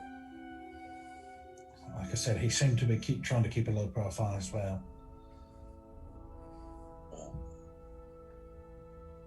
We'll make sure to let him know. Yeah. Right. Well, I'm due back at court in a short while, and I've got a bit of business to attend to. Is there anything else? I believe not. Well, thank you for the news, and I'm glad to see you all right. I hope the rest of you are too. Sure they are. Yeah. It's thankful, yes. Because we'll get going, yeah. All right. And I go back into paladin form. Stoic, stay for a moment. Of course. All right, and me and Sithris and Storm walk up, I guess. Or I guess I don't know what Storm's You gonna have do. no idea where Storm is. Yeah. That's true, yeah. Storm's gonna do her own thing, never mind. Cause mischief. After they file out, he just says, everything has been chaos, and everything. It turns out this job is sort of waking to sleeping if you actually care about it. So I haven't had much time to look into it, but I've tried very briefly to look into your other problem. I'm afraid what I was able to look at was, listen, devils are allowed to make these sort of contracts as part of an agreement with the Eternal Courts because it helps them recruit for the Blood War. So they're actually allowed to do these sort of things as part of their recruitment.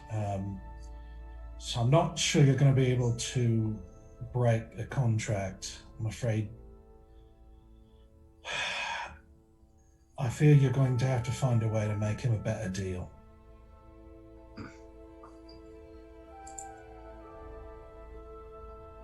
But I'm going to keep reading. I'm going to keep looking as I can spare time. Now, I promise, if you survive, if you stay alive and you come back, we're going to figure this out. Guess it's only fair. The bad news I brought you. I wish it wasn't. Thank you. It's good to know you have someone we can trust. And he puts a hand on your shoulder, just kind of gently squeezes it, and he's like, "Stay alive." Thank you. I'll leave to go join the others. All right.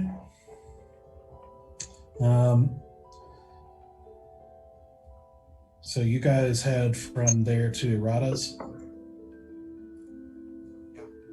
Okay. Marauders. All right, we'll go ahead and do that one real quick. And so, let's see. Let me pull up the. So you guys make your way back through the city and out of the Leaf District. Make your way through this tense city. Making your way to the central square, the central market area, the big open square where Errata's Goods is and all the other kind of central commerce. But you can see, as you approach, you can see there's a crowd gathered in the square. And you can see a sort of as you approach and get in, you can see a sort of makeshift stage has been erected, and there's a man up top giving a rousing speech, essentially, with this crowd kind of cheering occasionally, and the guy is basically saying things along the lines of, and are we meant to bear all the threat while the king sits safely in his palace? And you hear everybody kind of cheering, no, that sort of thing. You just hear this is kind of like an ongoing thing. You get the impression they've been here for a while and are just, it's kind of a rally of sorts. You make your way kind of skirting the crowd into Errata's Goods. And you see Errata's Goods is empty at the moment, where it seems like, and you saw as you have you been walking, you've seen like a lot of the commerce itself has seemed to either be scared off by the crowd or has just kind of slowed down as everybody's sort of preoccupied at the moment. But you enter in and see a currently empty shop, and you walk in to see Sister Kiri sitting behind the desk, who looks up and looks over you guys and says, "Oh, hi, welcome to Errata's Goods.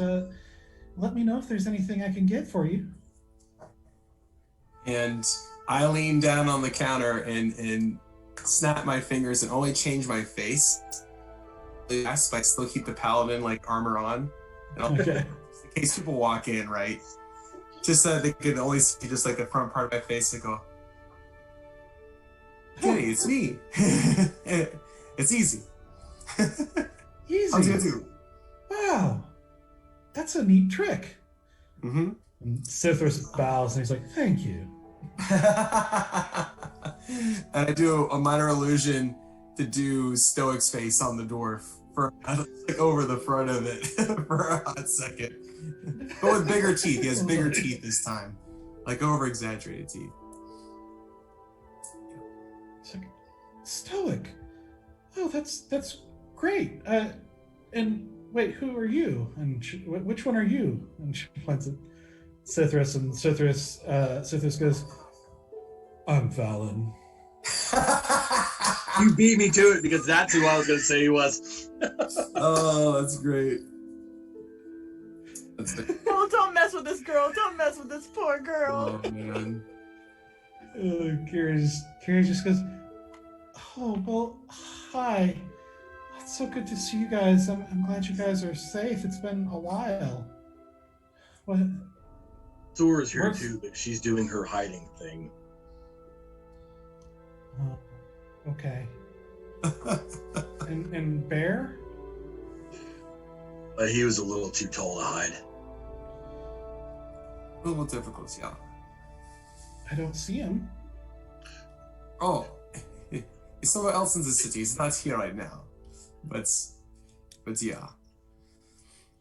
Oh, okay. So, how has business been? Well, the last couple of days it's been slower.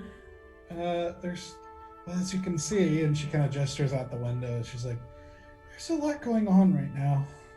Hmm. A lot of unpleasantness. I'm sorry for that. I was curious if the projects that we gave you are how's they going? Do you guys need more time, or was the shield? Was it the shield? There's like two things, right? There's three. There's the shield, the dagger, and Oh, yeah. There was something else. Invisible ring I gave him to. Yeah. play Oh, with. that's what it was. Yeah, I can't remember those are the two things. What was the dagger? What dagger are you talking about? The life drain dagger that Asura's been using a prototype of. You gave that away? No, she's using it, but he made it, and he's still working on improving it. Gotcha, I remember. It was from the life sapphire that she gave him a while ago. Ah, Yeah, I have the first prototype, and he told me to keep it because he was going to continue to perfect the model. Okay, I thought that thing was done. I also No, asked him if 'cause he could. He had enough to make more. I'd also asked him if he could make silent heavy armor, silent chainmail for Bear and I. that's true. Yeah. You also asked him for cloaks, themed to the Folly of the Dark Dragon. Yeah. True, we did. I was like, Yeah. I know we have things in the pipe on this thing. Yeah, there's a lot of Listen, things what we in really Verana's need- pipe. Yeah. Yeah. But Ew. we need those because when we I remember- re-enter the town, that's how we need to do it. That's right. Because right now we need branding. We Yeah. just need Yeah, we need- branding right now. I was gonna get a Cup holders. tattoo, but Asura stopped me, so Yeah, so you didn't get tetanus in the woods. it'll be fine. Details. Details.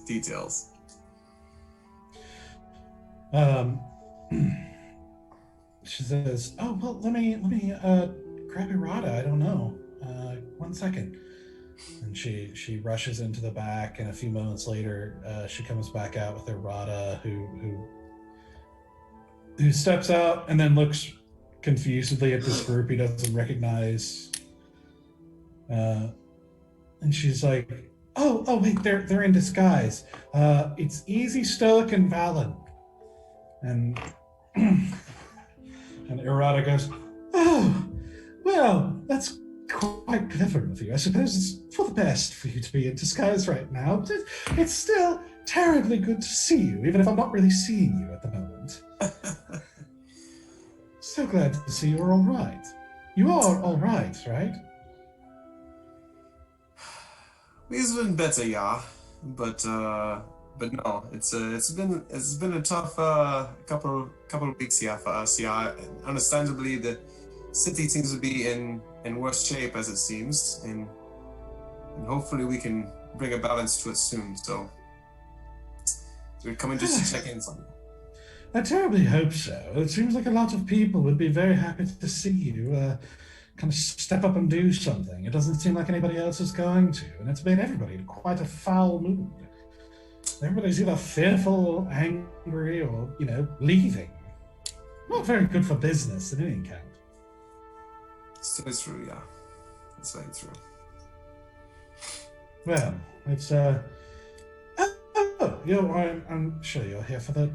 Well, there's quite a few things you want me working on here. Let's see. He goes back behind the counter again, and he's like, "All right, so, I know there are a couple things that I haven't been able to get a chance to go out over yet. I haven't had a chance to take a look at the shield or the chainmail request. I don't have quite access to the appropriate magic for that sort of thing yet, so I'm gonna have to work on that a bit longer, I'm afraid. However, one of the interesting things that I was able to sort of figure out, or at least I think I did, was using that ring of invisibility that you gave me, Stoic. I think I might be starting to get the hang of figuring out how it works, and so I think if I were to have an item for about 3 days and about 300 gold of material, of course I wouldn't charge you for the labor, but I still have material costs, you understand. But if you to pay for the expenses of it in about 3 days' time, I think I could probably figure out how to make it so that you could turn an item, like I could enchant the item with that so that you could turn it invisible, which could be quite useful in certain circumstances, I imagine. Easy, do you have a spare cloak in that bag? Yes, I do have a spare cloak. Yeah, it's my cloak that I've changed out with the one I currently have on now. Yeah. You have one I might be able to have. Yeah, I think so. What do you need it for? And I go and I'm ruffling through the bag of holding and like, no, not this. Like, because like things like flying around me. Oh, there's the cloak. Yeah. Do you actually have one in there? Yeah, my cloak that I took off. Okay. Put on the Cloak of Protection. So it's just a plain regular cloak? Just a regular cloak, nothing special. Perfect. And I hand in the cloak and $300. Right. I'm gonna Harry Potter the shit out of this. Yeah, well, it should be noted just to make sure it's clear. The cloak will disappear, but it won't make you disappear. If you're wearing it, it will just look like you're not wearing a cloak. What's the point in that? Well, it depends on the item, like a weapon, probably, if you wanted to hide that you had a weapon. I imagine. I don't really know. I don't really go around sneaking things into places. Would it be possible to enchant quiver so that arrows that were placed in it become invisible? I think I could do perhaps a bundle of arrows and make some invisible arrows, if that's what you like. I don't think it would happen. That's an interesting idea. I don't think I could do that right now, but it might be something to think about. Well, You can see he's just starting kind of lost in thought. I will. Let me think about this. I will give him my hand crossbow to make invisible. Yeah. Yes, I think that could do it. Yeah. I'll do that. And you'll give him 300 gold. Yeah.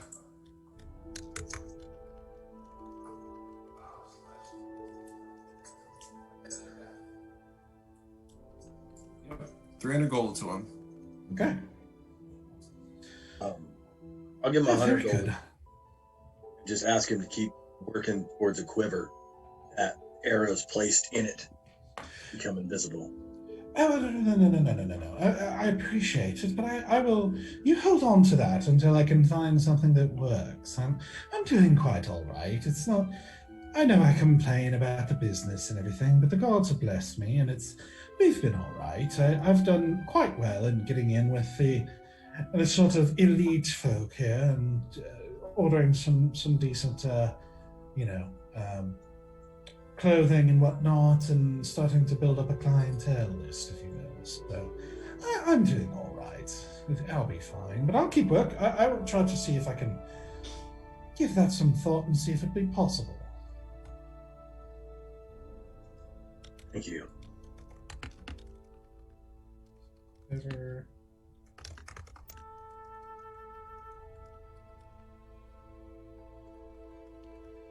All right.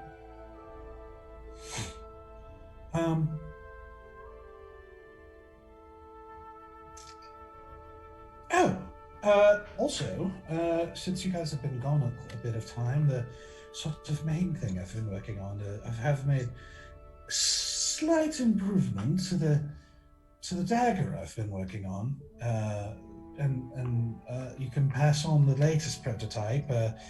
Still doesn't work perfectly, but it's going to work a little bit better for her. But it's much the same, just a slight improvement. But if you pass that on to young Asura, that'd be wonderful. Wunderbar. Right. Speaking of clothing, I have something to show you. Why don't you follow me? All right. He leads the three of you as you guys pass. You see Kiri give like a little bit of a small smile at Cithras, who just winks at her. And you see her cheeks kind of go red. I would be dealing with the repercussions of this interaction well down the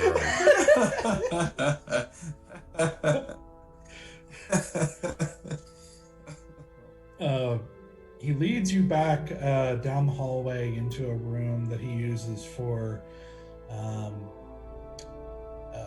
you've seen it once when it was destroyed, but he's obviously spent a lot of time building it back up and getting things back in order. But this is a room that he uses for a lot of his kind of clothing crafting.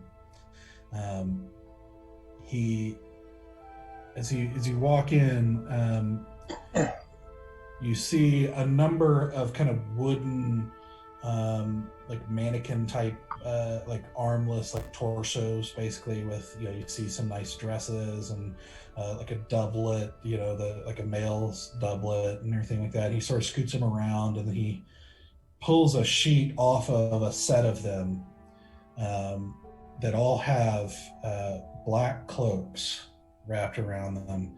And he turns one around, and what you see is this nice black material with on the back, I'm sorry, not black, it's a dark blue. It's almost black, but it's like a very dark blue. And you see in black stitching, so if you picture the cloak like this, like kind of curved like this, you see like almost falling through the air on his back is with intricate stitching is a black dragon, kind of falling, if you will, and with his jaw out, as you see,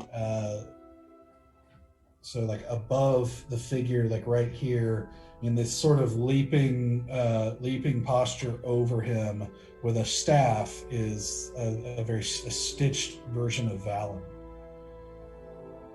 And then he turns another one around, and you see a similar leaping version of Bear, and you see each of the cloaks have one of the party kind of leaping over this falling dragon, with the people in a silver thread.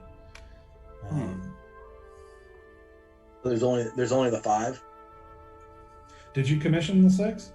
I think we only commissioned the 5, but that's what I'm asking. That's what I thought. Loppe's never gonna forgive us, y'all. Oh no. These are beautiful.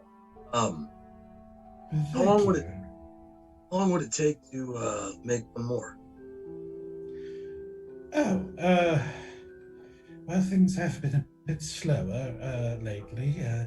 I suppose probably not longer than 2 days.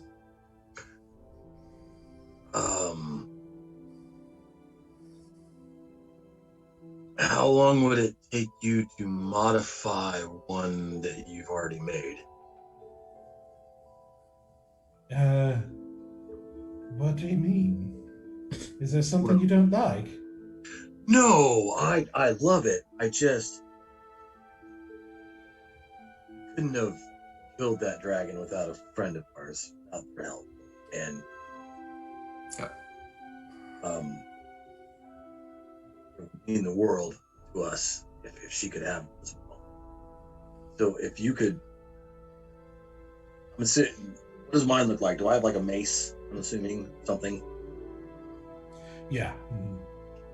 You turn my mace into a loop and maybe just make me look a little more feminine, maybe. More half elf, yeah. Less half orc. That is gonna be horrendous. I cannot put enough words into that. Y'all ain't ready for burly Loppe. She's gonna start like bench press and everything. She's gonna come back. She's gonna be like, "Yeah, I'm like fucking hard." I It's gonna suppose be I horrible. could. I would still take some time to undo the stitching. It was very carefully done. Like an hour, maybe. Oh. What do you think you could do in an hour? Or a handkerchief, anything, a scarf that y'all fucking destroyed last time. I was gonna give you that hat, okay? There was a plan. True, the scarf is needed. Yeah. An hour's not much time, but I might be able to modify the head a little bit. Yeah, let's do that. Oh, all right. This is the worst idea. Dude, Stoic can't just know. He will not. He will either not wear his in solidarity with Loppe, or he's gonna do whatever he can to fix it. But you guys are not gonna wear these before a while, right? Exactly. Like we're not gonna. We're in hiding. Forever. I'll keep them in the bag of holding as a secret between me and Stoic. No. You're already It's waiting Everwind. 3 days for an invisible freaking thingy. You already have to wait. Exactly. What are you waiting 3 days? Oh, I yeah. just don't want to see burly Loppe. I just don't want to see. The fan art will be amazing. No, I don't want to do it. All right, easy. You were quite wise. You could make us one more, and however time it takes you. Yeah.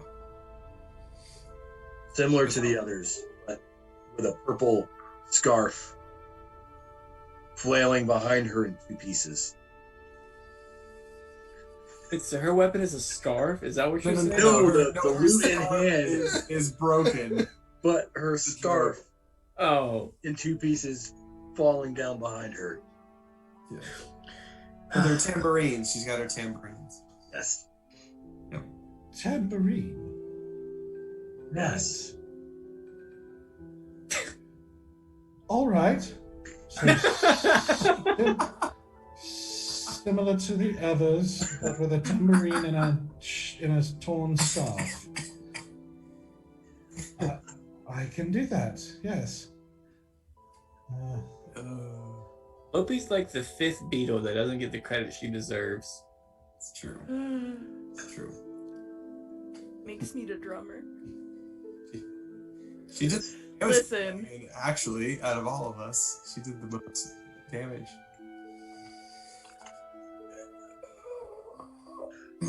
Sorry, I'm just making notes here. Make sure. Right.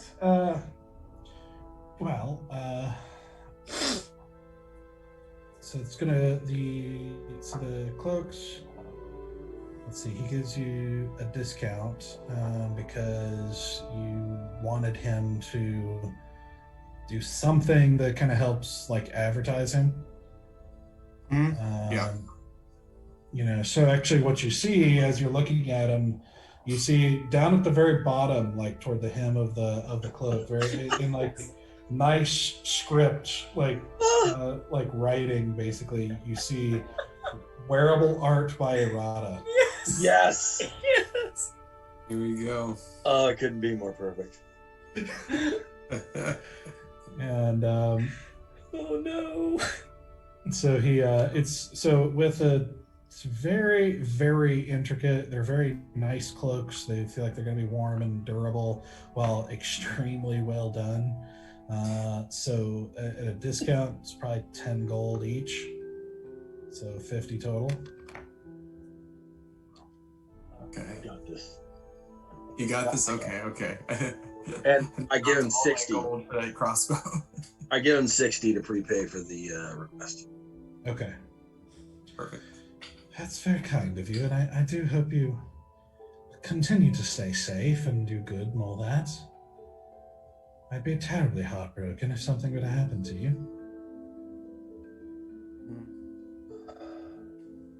And I know Kiri especially would be. Yes. Thank you so much. We honestly can't, thank you enough for all that you've done for us, and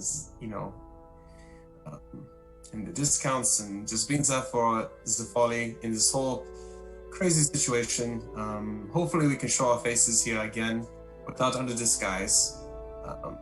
But we wish you well, and hopefully we'll see you in a couple days. If not, we will be back. All right. Farewell then. You see Sithris is kind of like looking over some of the other stuff, and he's like, I might have to come back. I might have to come back here.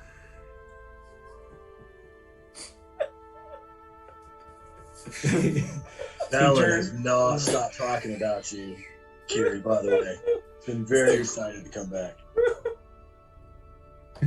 He kind of looks sidelong at you. He's like, yes, that is correct. Non-stop talking about you.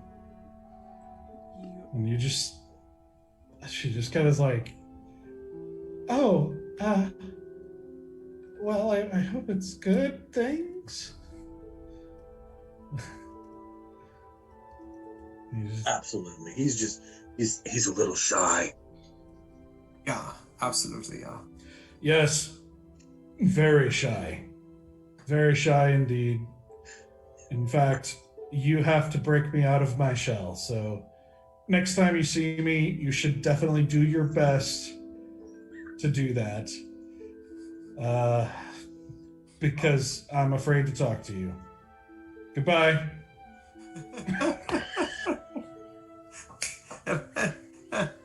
And I cast Mage Hand, and it just does this. Like, good job. Thumbs up. And we, of course, I changed back into my paladin form. And was on out. You leave a confused looking Kiri, but, like not entirely unhappy. Did she blush at all? Like, she looks. I think she probably would if she wasn't so confused. Like she's just sort of like taken off guard by this whole thing, but like a tiny little smile, kind of. I just think that we need to continue to find girlfriends for Valan. Like just as many as we can. Every time we go out, just continuously find women for Valan. As you guys make your way back out into the busy, like kind of crowd, skirting the crowd of this crowded marketplace, Sithris leans over and he's like, "Who's Valan?" And, done better, buddy. You couldn't have done better. I had to pat him on the back. And with that, we're gonna take a break. Oh man. Hold on. Wow. Poor Kiri. The next time. Oh geez. She's not gonna know what's going on when Valen's just, huh? That's gonna be so awkward. So awkward. If As are Asura, most interactions. if Asura ever finds out what you did to this girl, y'all, wrath is an emotion. You guys let Stoic and Easy go out on their own. I'm aware. It's I true. also have the highest and perception. Sithris. And like just my let- whole, I know. You just Yep. let Sithris go. I mean, what Yeah. do you expect? Mistakes were made. Mistakes are constantly made. I don't. And we don't really learn from our mistakes. It could have been worse. It could have been. Yeah, Just double Bear down. could have been with us. Are you kidding me? And The last time that happened, Colonel Oak that's what pissed off Colonel Oak. So The yeah. bear didn't It's piss him true. off. That was Stoic. Yeah, that was horrible. Yeah, because Stoic found out that some of those guys beat me up in like an alleyway, and he got mad about it and like threatened to murder Colonel Oak. Yep. Yeah. Defending my flippin' honor. Yep. The worst thing that happens when Bear needs to go off is Bear just spends his money on really expensive weapons. That's all. That's true. That You don't spend work for a him lot of at money. all. No, of course not. Yeah. Stoic has no idea that you don't play the flute. Or that you don't play the The lute. loot. I know. That's why I'm like, okay, crisis number 1 averted. Burly Loppe. We don't want to see it. Cool. And then he's like, yeah, a loot and everything. I'm like, I cannot wait to see it. I cannot wait to like be in the moment when she looks at it and she like looks you deadpan in the eyes, just like. Stoic still calls you loopy. Mhm. You don't know. Honestly, Oh you, my God. Danny and Stoic are so blended together with the name thing. I don't know if it's Danny calling her Loopy or Stoic or both. It started out as Danny, and then I'm just like, nope, Stoic's gonna own it. And this is his thing. He just butchers everybody's name. Yep. Mhm. Fair Every enough. time. Love it. Except for We're Octo. gonna start- Yeah, we're gonna Alright, start calling so- them different names. All right, so we'll be back in a few minutes Yep. to continue on. All right, be back. All right, welcome back. Yep. As we get back into it, we're going to switch over to as you guys, the first group heads back to the meeting point where you had met with Hadressa. The other group makes their way to. Are you going to Enthress's estate? Like her house that you've been to before? I'm Yeah, letting I think Valan that's- lead this one. I think that's where I would naturally think that she would be. But a couple of things. When we get a little past the wall, I kind of quietly tell Loppe and Bear that I think that I can't confirm anything, but I feel like they might have let us in because they recognized at least me. Oh. So maybe keep an eye out. And the whole way that we're walking, I am keeping an eye out for anybody that maybe is looking a little extra hard at us. I also want to be like, uh-oh. And I want to keep an eye out as well. Okay, both of you make perception checks. Try a new die this time. The 19, man. 21. Perception, where is it? Nice. Dang. This dice for right now. It's hot. We'll see how long that lasts. Which on my test roll with this dice rolled a natural 20. So Yeah, no, I poked my eye.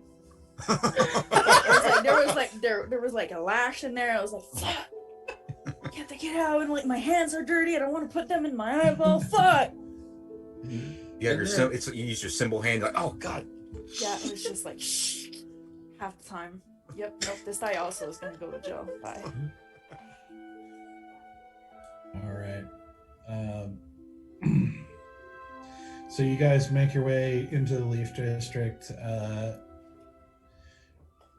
Also, again, passing through, noticing the tenseness of the city, and immediately noticing the difference in the atmosphere as you guys travel through the city, making your way to the Leaf District as well.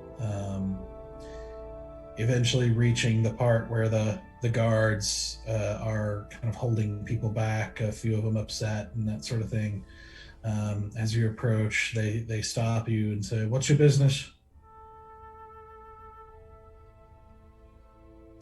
I look at Bear real quick just to know he was gonna make a move. So like, if he makes a move, I'm gonna follow on that instead. Not like we're going to like in the city again, like in the center, right? Yeah, this is the Leaf District, like Mhm. which is the district surrounding the castle, the kind of rich area. Just like, well, you see, I need a new attire to match my new instruments, and the upper city is a little bit more what I'm looking for. What shop are you headed to? Well, I'm gonna look around. There's multiple choices. I can't just stop in one. Roll a deception check. Please. Letting Alright, the that's bard do her thing. Please. It's a deception, right? Mm-hmm. 18. 18. Hey.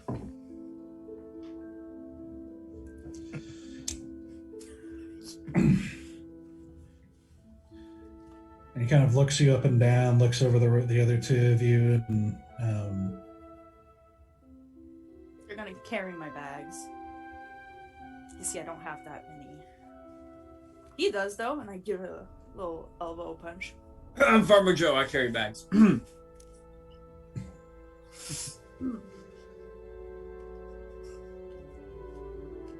all right, go on. Thank you, sir. And I keep going. Rolled a natural 1. Yes! I rolled an 8, so it's still under 10, and it frustrates me.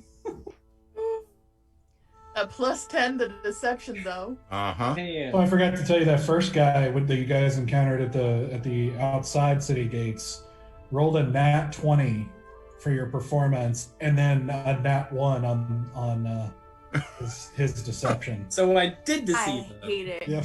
I hate it. I hate it. That is so I stupid. hate That this is so stupid. reality. It's not good. Again, they're getting you guys in places don't need to go. I'm just saying. that earnest farmer look, man, it's just so believable. Mm-hmm. So good. So good. It was the eyebrows. Yep. So you guys make your way into this quieter Leaf District, making your way towards the center of it, where Lady Enthress's estate, which is, by the way, called Feather Manor. Make your way to this thing. Loppe, this is the first time you've seen this house. Got As friends you- in there? As you approach the gate, it's a large, mansion, effectively behind kind of stone gates with kind of metal spikes at the top, and the house itself has a lot of stone and a lot of kind of sharp angles to the architecture, kind of like a Gothic type architecture, and is both beautiful and a little bit foreboding at the same time, and but is obviously very wealthy in nature. And as you guys approach this house, you see there's the gates into the manor grounds have 8 guards this time, instead of the smaller number that you saw before when you were here. All of them wearing the black and red of Valgard that you're familiar with at this point. And all looking very alert, and these guys don't seem any bit lazy or bored. They seem to be pretty well trained and on their guard. And as you approach, one of them takes a step forward and says, "Greetings. What's your business here?" Greetings. We come to speak with Lady Enthress, and I don't pull my hood back, but I kind of lift it a little bit so they can see a little bit more of my face. And can you please tell her that Valan Wren and Bear with me are here to see her from the Folly, What am I, chopped liver? and our friend Loppe. That's what I thought. Oh, damn. Clearly, Valan made the order for the cloaks. Yep. That's why he described Valan's first, because yeah. Duh.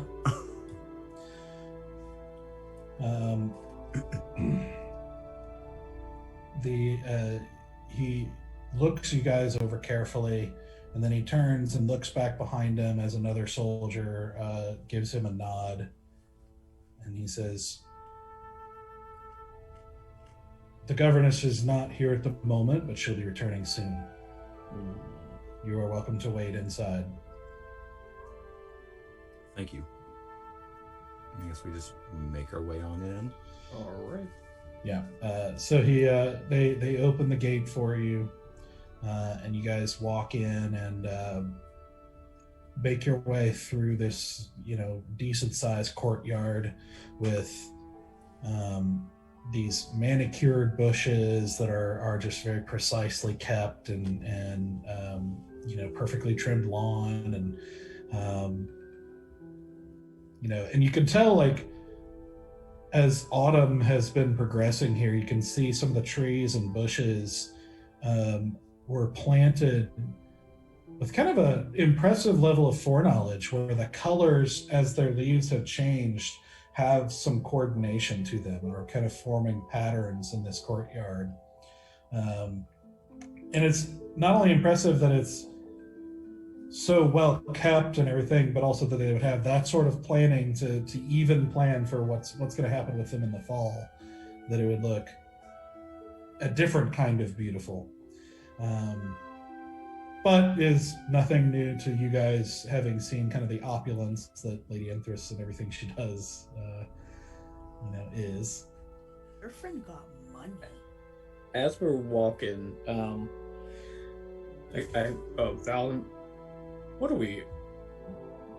why are we here again? Like, what are we gonna talk about? Well, first, because if we don't, then Asura will kill us, we're going to collect. Oh, right. That's yes, pretty high up on the list. Good point.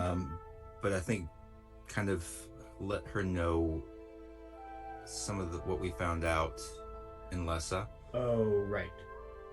And maybe see if she can maybe fill us in a little bit about, give us more details about what's going on here in Eldowyn. Because I think we got a pretty good idea things are different, but I'd like to know how different and what is kind of just a little bit more detail.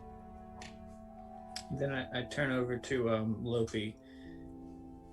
And by the way, just so you know, Enthress and Valan are kind of a thing. She just don't be put off by it. She really has the hots for him. So I know, right? That's all I'm saying. I know, right? Valan's just like shaking his afford head. different clothes and everything. Like, what? Like, I'm talking to Valan. Like, you ask her to like pay you something else to dress up in when we're in the city and everything. We are not a thing. Yes, come on. Listen, I'm the last person that will judge you on how you select a partner or anything. Like, clearly, jackpot. This is insane. She is merely an employer. She pays us to do things. Call it however you want. I'm just saying. I don't shame. I'm just saying. You didn't look very like employer-client to me. When we fought. Yeah, when you sparred, yeah. Like in front of everyone else? Uh-huh. A show? Like a show. Like for us all to like watch. It was Valan. I know. Valan. I don't like this conversation. I didn't know. So yeah, no, just keep getting you up to date. There's some...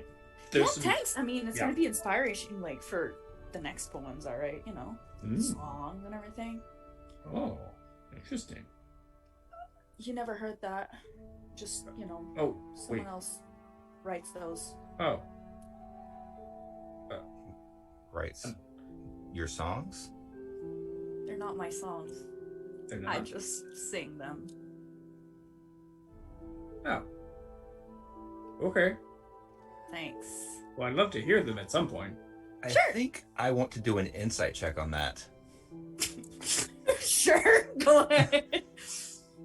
Just considering who you've been working with for the past couple months.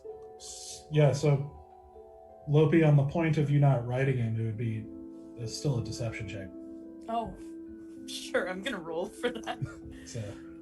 Deception check. Ah, yes, now I roll in 19 plus 10, therefore 29, sir. Yeah, oh yeah. I roll like a 12. Yeah, 12. I ooze of charisma. Oh, absolutely. Yeah. Believe everything. Everything she says is the truth. Yeah. She didn't write a word. Yep. Then who writes your songs for you? I mean, you know, it's secret of the trade. You'd have to become a bard for me to like kind of initiate you to the whole thing, and you know.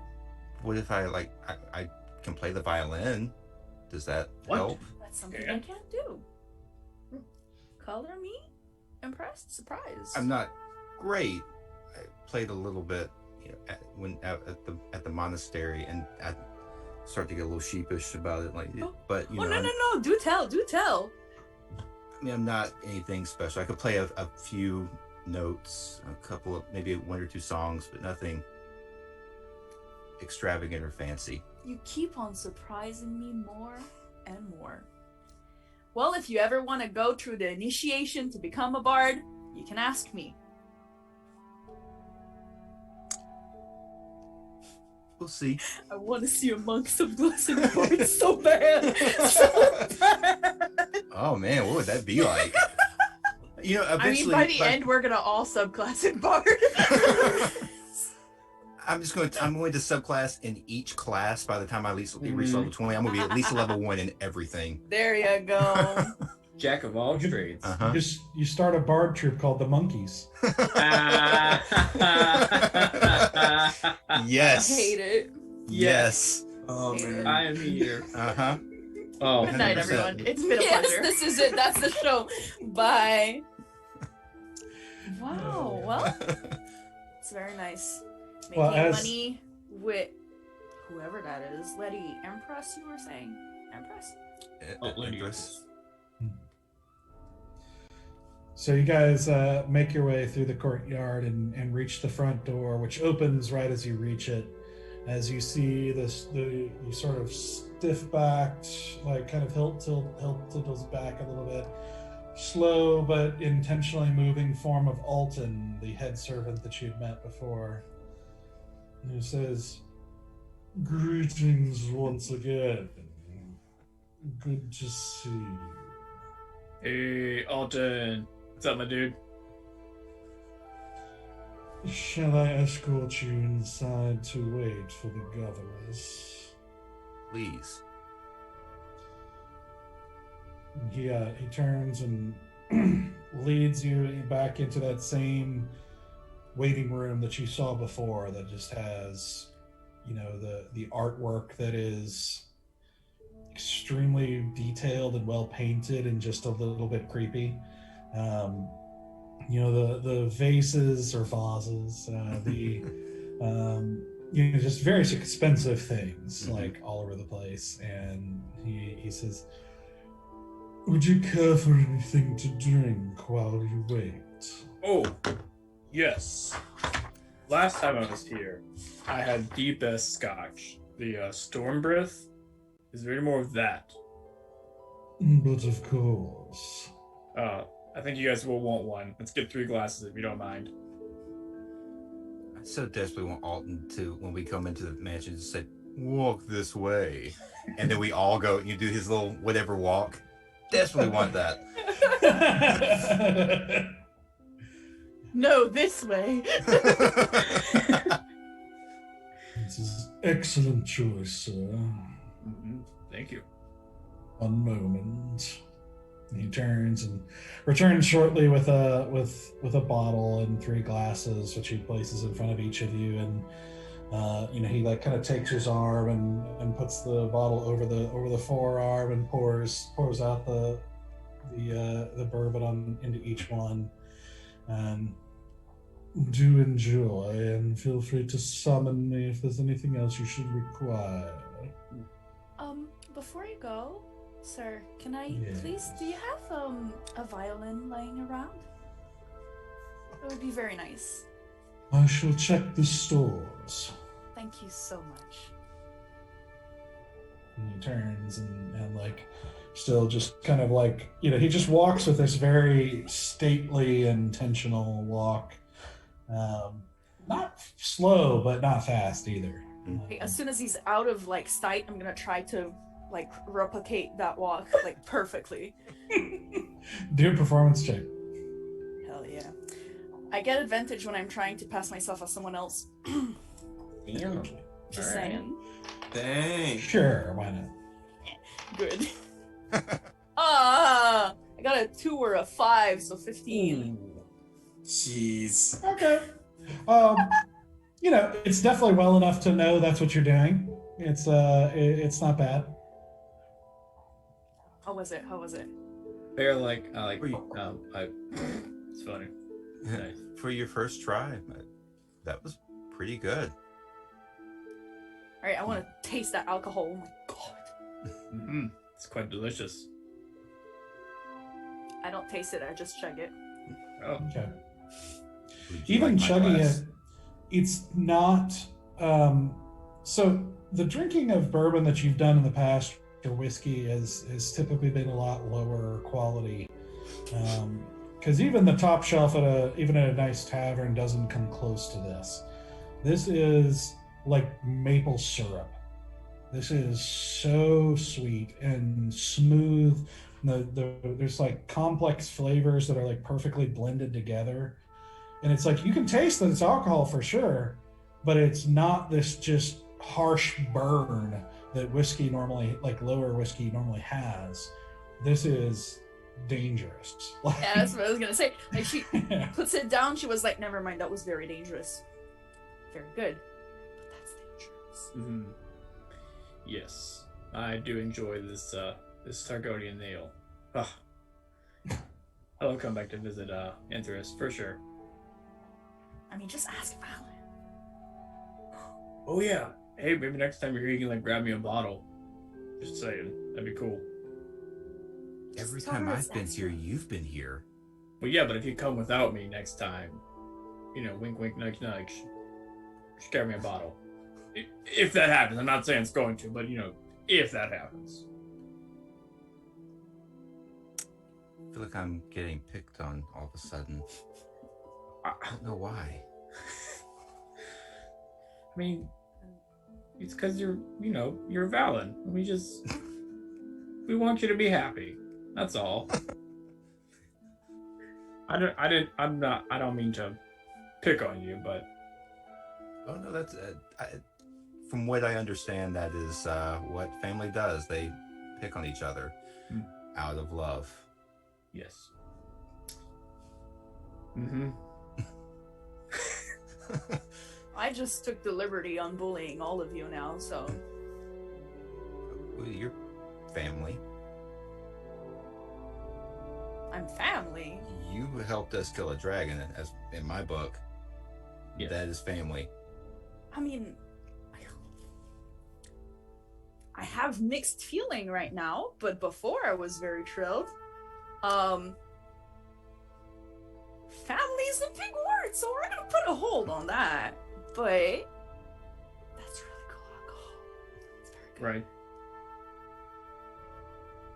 Yeah, just take a minute and just enjoy this moment. Just enjoy this nice buzz that I'm feeling, and just think back to my time in the mountains. All right. Hold on a second. Right as you all say that and you take another sip, you hear a voice go, "Am I family?" As you heard, as Storm suddenly appears, like looking at one of the paintings over on the side. Storm, I thought that you went with the other group. Oh, fairy. Was I supposed to? I thought so. Wasn't that the Weren't plan? you supposed to turn the other person back the cup? Yeah. But hey, you are family. No, it's okay. You are family, and we are glad you're here with us. Well, Got that's real good. emotional. I got distracted. That happens You've sometimes. noticed? Mm-hmm. Do you want Yes. to taste that? I could turn one of you into something. Hold that. I would love for you to do that. I just, at the right time, not right now. Okay. Just imagining Storm turning you into an owl, but you still have all the makeup on. No. Armor Yes. Joe Barnell. Yeah. Oh, yep. This is happening. This Yeah. is gonna be a thing. Like I'm full on picturing you as the brawny man with the plaid shirt and everything. As an elf. Yep. Little suspenders as well. Yep. So as you guys are talking about this, you hear the front door open, and you see a couple people walk in and keep walking, and then you see Enthress walk in. Loppe, for you, in walks probably the most beautiful woman you have ever seen in your life. This woman walks in wearing a kind of perfectly tailored, fitted dress that is kind of like cut, like for bare shoulders, and kind of goes across and then wraps around her arms with this sort of dark reddish wine color that kind of trails behind her a little bit as she walks in with this grace and perfect, like flawless, fair skin, with hair pulled back into a sort of elegant, braided, partially braided do, with a couple of pieces tangled into elegant, kind of black curls that just sort of perfectly fall out a little bit. As you see her walk in and take a look into the room, and she looks over you guys and sees people she doesn't recognize except Valan, and then she gives this smile that you almost can't help but want to smile. It is radiant, and she just like, "My dear Valan, this is the greatest surprise for the day so far. What a wonderful thing to encounter in such troubling times." Steal your job. It's a pleasure to see you as well, Lady Enthress. I know you may not recognize the big guy beside me, but this is Bear. Oh. He's just kind of keeping a low profile, as low a profile as an 8-foot tall humanoid can. Well, big and clever. You know how I am. And this is our friend Loppe. She is the one that helped us slay the dragon.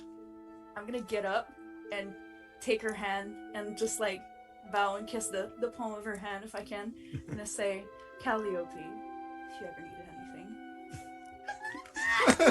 Yo, she's gorgeous. Are you telling me I'm gonna leave like a pretty woman and go like this? She's loaded too. What the hell? Nah, man. Val, I'm coming for your job. My, such manners and charm. Absolutely. She kind of reaches up and like touches your hair. She's like, "I absolutely love your hair." Thank you. I grew them myself. Give Loppe a look like, "What was that?" And it like with that, Storm like zips up beside you. He's like, "I grew my hair too." Yeah. We're doing a pretty good job. Enthress just sort of like looks surprised. Like, my, what's your name? Storm's like, "Storm?" "Well, of course it is. It's so lovely to meet you. I don't think I've met one of your kind before. This is quite a surprise for all of you. Though I must say it's curious timing with all that's going on, but I trust that everything went well with the goblin slaying." Yes. As well as it could. We took care of the problem, at least as far as we know, as far as we could discern. Shouldn't be having any more goblin problems. Turns out that there was a pretty important leader of the goblins who was trying to draw more turmoil to Lessa, and we stopped that. Are there other people in the room, or is it just the four of us? No, it's just you guys. Okay. I thought other people in the room. But yes. Why did we take a walk? Okay. And she turns gracefully and turns and walks back out the front door. And assuming you guys follow, If she needs, I will hold her arm. I'm sure Loppe about knocks me over the. Yep. Get away. She starts walking through the courtyard, and kind of around to the side of the house, and you just see more kind of winding pathways with flower bushes and things like that, most of which are not blooming at the moment, but it's still very pretty even as leaves are falling and that sort of thing with autumn. And she says, I don't think I'm very careful about who's in my house, but one can never be too careful. And I thought a little fresh air might do us good. So, tell me all about it. And I think for the sake of time, I'm trying to think, probably tell her everything except I leave off the part about the fire. That I'm playing close to the chest in general. Okay. But I think, I think would tell her about everything else about Hadem being, part of that whole thing. Varesh, doing awesome kind of deal. Okay. But yeah, I think everything but the fire is probably where I go. If you don't mention it, I will mention that the city is in danger. Well, we think the city might be in danger. Just a warning that more trouble could be coming. Why do you say that? We've had dealings with this cult all throughout the countryside. And I think we actually heard that they cleared out all the criminal organizations in Lessa so they could take it over. And so now that we have cleared them out of Lessa, I imagine they'll want it back.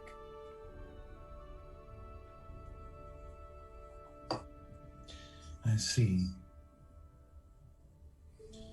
Well, I'm afraid I might have to spend a bit more and see if I can find another mercenary company. The Steel Snakes are very competent, but then they're only so large.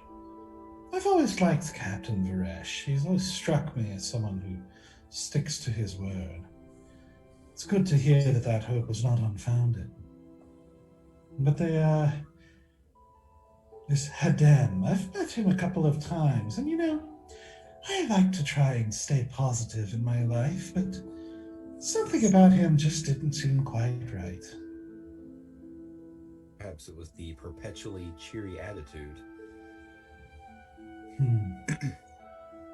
I can't say my heart is broken about it.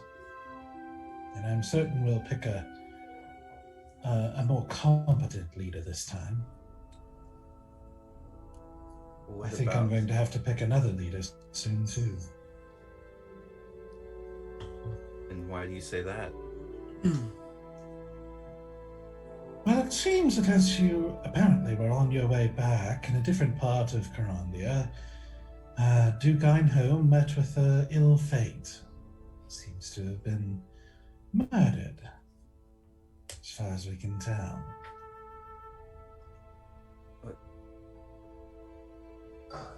Do you have any leads or anything that might point to who may have done that? Well, I'm afraid I only received word a few hours ago myself, so everything's a bit fresh. that'll be another leadership position I think I can do better in this time.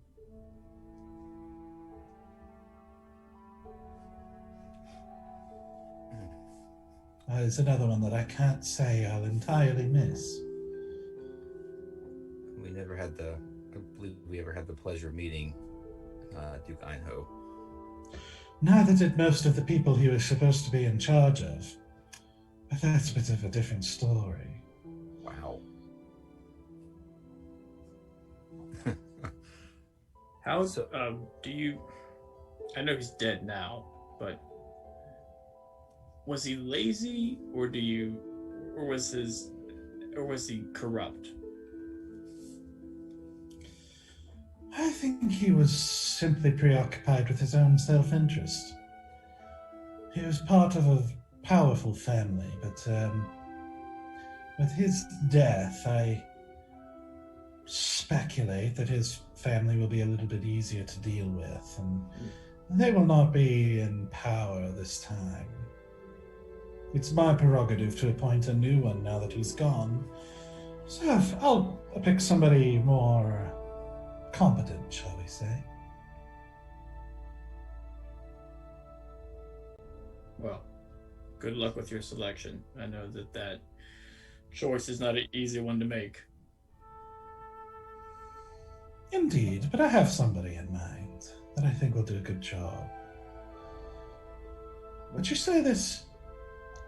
You said they were led by this Vander, you say? Yes. Change of face completely. Just cannot hide it. In what way? I'm curious. How my face changed? Mm-hmm. Like, she's all smiley and just like, you know, big googly eyes. She's like, wow, she's so pretty. And then she was like, oh, Vander. And then, you know, like, kind of like staring in nothing and recalling what just happened this morning.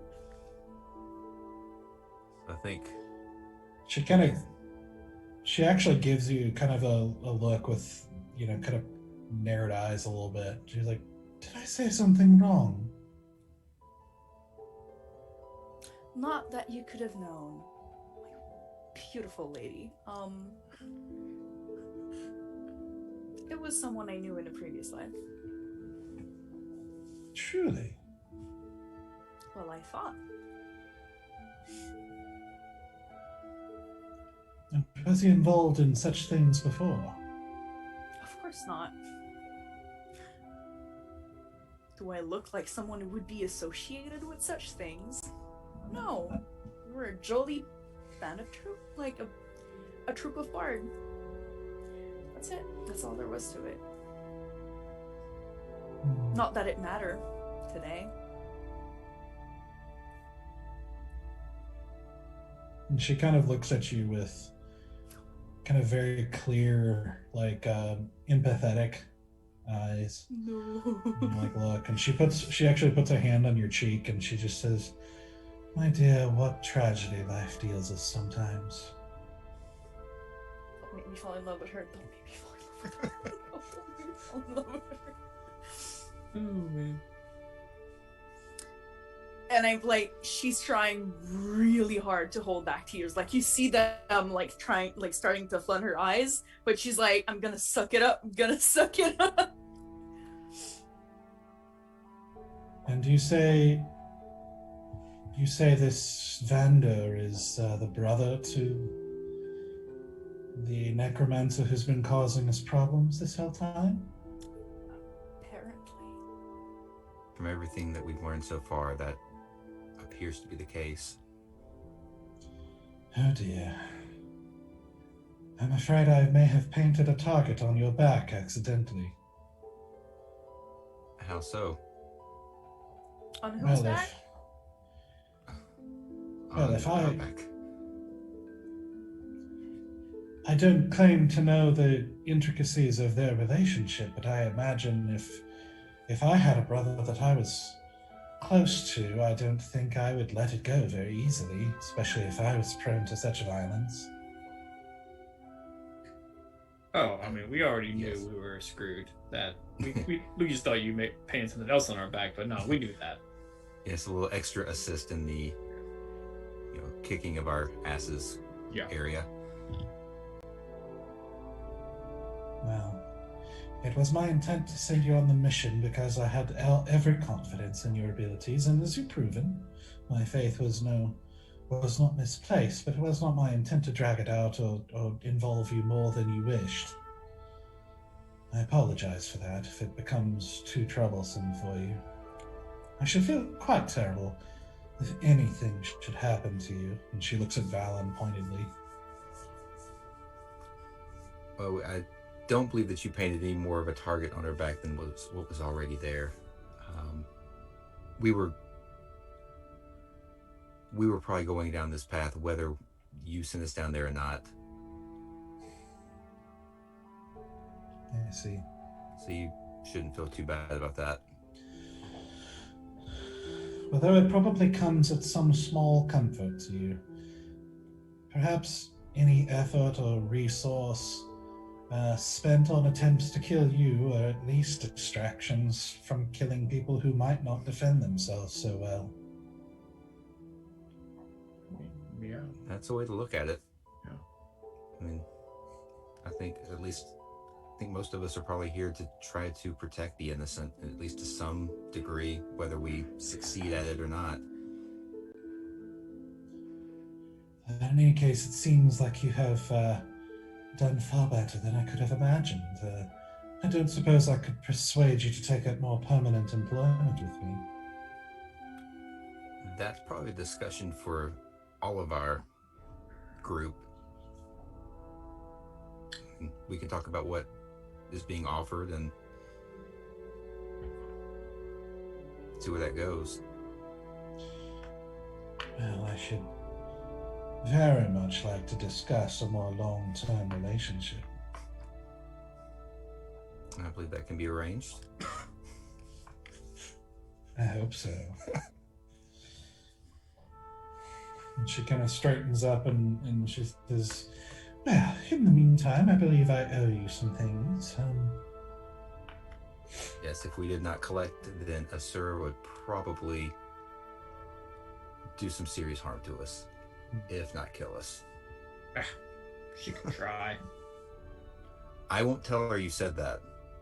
Oh, thank you. I am. Whatever.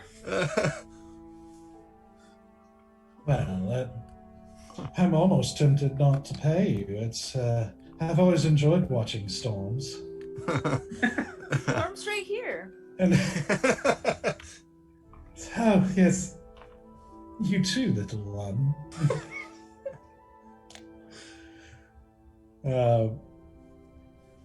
She walks you guys around to the front and summons Alton, whispers into his ear, and he disappears for a minute. And he actually says, I'm also still searching to see if we have a violin available. Would be such a great gift. If you could find it. So he disappears again and comes back a minute later with a small chest and hands it to Bear. And then turns around and goes back inside the house, and she says, walk with me again. And she starts leading you actually out the front gate and starts walking down the street, and she says, said inside you'll find enough for 300 gold for each of you. And I'm taking you to the, I promised you another reward, so we're going to that as well. It won't take long. Are we gonna get a show? And I talk to Bear. I'm just like, is that? Yeah, like you see what I'm saying? It's like sparks. I know. I know. Just wait. Continue. We're fine. Yeah. Mm-hmm. Yeah. Storm lands on Valen's shoulder and just goes, I think she likes you. Like loudly. Yeah. Storm. Well, Storm. Thank you for that revelation, Storm. That was a rather loud one. I'm pretty sure that if I didn't know it, then the people on the other side of the city now know it. Yes, and kind of look to the ground as I'm walking. Enthress turns and she puts a finger out just under Storm's chin, and she's like, "I like you too, little one." Oh my gosh. I should like to hear more about where you come from sometime. Damn. And Storm just starts talking. Mm-hmm. No. Well, there goes that. Like, not really completely coherently, just like, going from one thread of a story to another without ever finishing, and just sort of talking about the Feywild and her journey here and how strange this world is and how different pranks she pulled and, weird encounters with different people. And then, starts to talk about the children in the forest for a second, then moves on to something else. Then, just rapid fire storytelling, and you just see Enthress sort of smiling and nodding as you guys walk. She eventually leads you to a place you've been before, at least some of you. Here we go. To where a dragon. Get some bougie goods. Uh-huh. She walks inside, and you see again before you in Loppe's first time you've seen it, is This place is high class. Large, high vaulted stone ceiling building with like a velvet dark blue carpet going down the middle, and then branching off 3 on each side, making little carpeted pathways to pillars. Like there are 6 pillars in the room, each of them with items kind of floating above the pillar. And just inside to the right, you see a very fancy, well-made desk with a what you know is a sun elf, basically kind of like a high elf, but with more golden kind of skin, with long, perfectly straight black hair, like all the way to his knees. And you see him stand up and sees Enthress and the rest of you, and he's like, "Greetings, Lady Enthress. So good to see you again. Shall I walk you through, give you a tour of our latest merchandise?" And she says, "So good to see you again, Sharon. As always, such a lovely establishment. I definitely want a tour, but I suppose you're going to be giving them a tour. What I'd like you to do is I'd like you to allow them to pick one thing, whatever they want." Wow. Okay. He nods and is like, "Well, of course. Right this way." And he I give Sharon the biggest stink eye I can. It's like,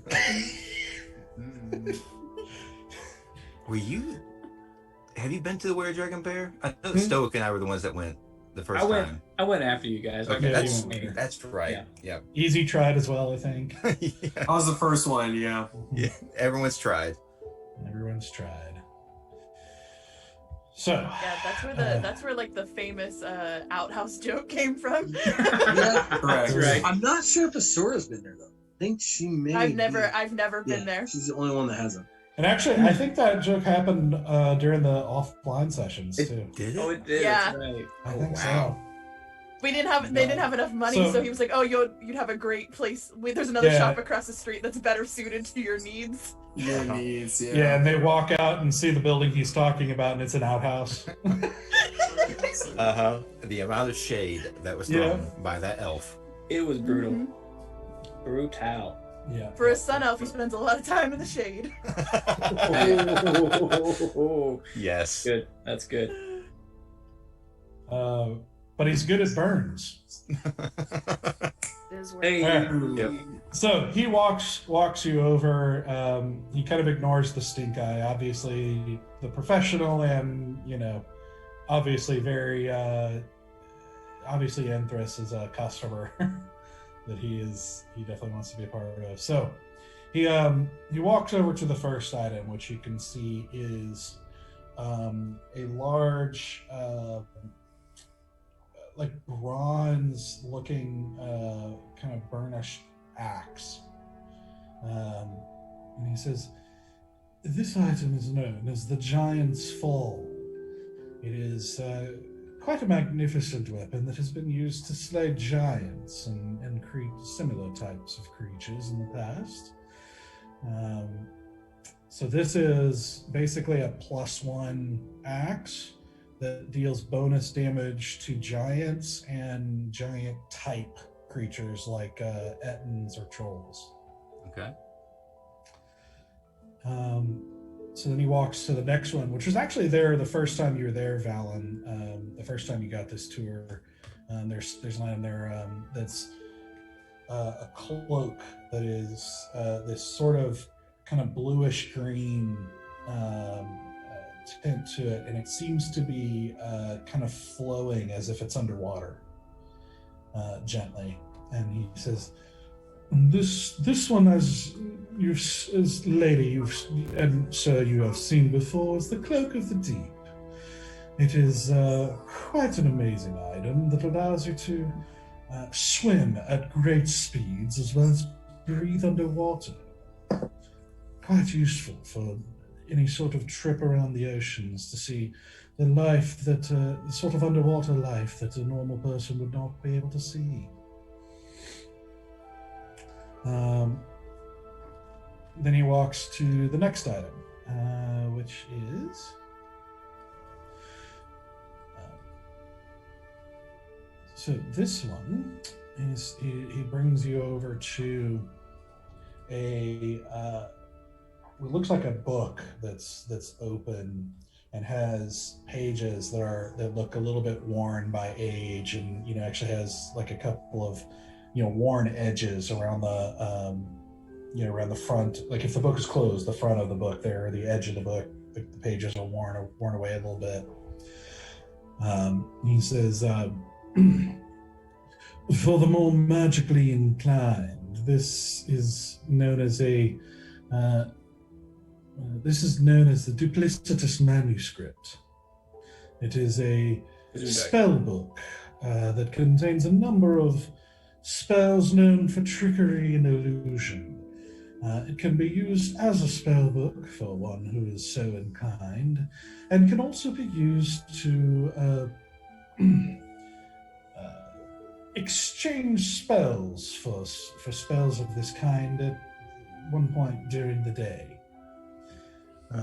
So essentially this, if you spend a minute studying the book, you can it has charges per day. You can spend a charge to replace one of the prepared wizard spells with a different spell from that book. You can also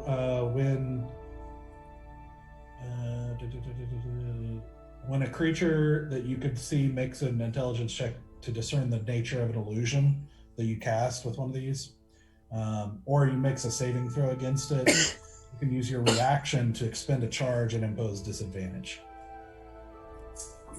Cool. So then he leads you across to the other side of the hall here and says, "These next two items are particularly interesting to myself and to anyone who's into history, as you might have heard of the notorious dragon slayer Jakron, who is known for slaying multiple dragons. And these next two items were his, and I was able to acquire them after quite a bit of effort. The first one is his sword." And you see, kind of floating above this, you see a long, well-made, well-polished sword with a black hilt and kind of gold inlay in the pommel that kind of comes down in like a kind of crescent curved forward pommel, and he describes a little bit of basically this is a +1 sword, great sword, +1 great sword, which does bonus damages to dragons, and also certain dragon type creatures like wyverns or that sort of thing. Not dragonborn; those are humanoids, but certain dragon type creatures. Okay. And he leads you to the next item, which is a breastplate. That's a black breastplate with a gold, like a shiny gold inlay of a dragon on the front. And he says, and this, of course, is Jacron's breastplate, an item specially made for extra protection in general, but also especially attuned for helping you avoid a dragon's breath. And so this is basically it's a breastplate, which is your AC is 14 plus your dex at a max of 2 plus 1. So it's like a +1 armor, +1 breastplate, with advantage on saving throws against breath weapons.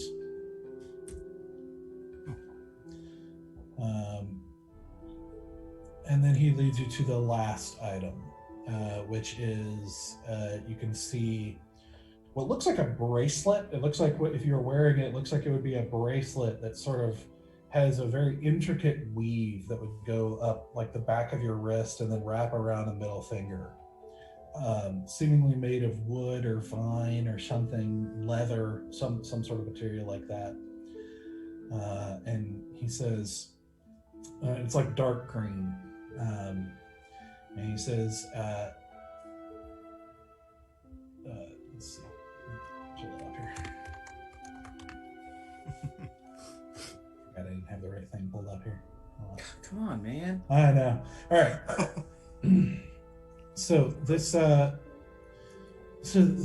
when you attune, this is known as the Blessing of the Everwind. Once attuned to this item, you get to, it will grant you some of the magic of the Everwood to you, which allows you to learn certain spells, such as Long Strider and Pass Without a Trace, which you can cast using the item and not expending some of your own magical energy, if you are familiar with such things.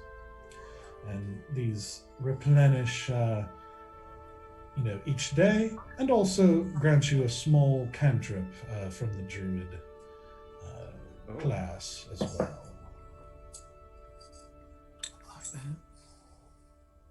Valan, I really think it's either the breastplate or the bracelet. Just so you know, essentially this is once you attune to this, it's granting you the feat Wood Elf magic while you're attuned to it.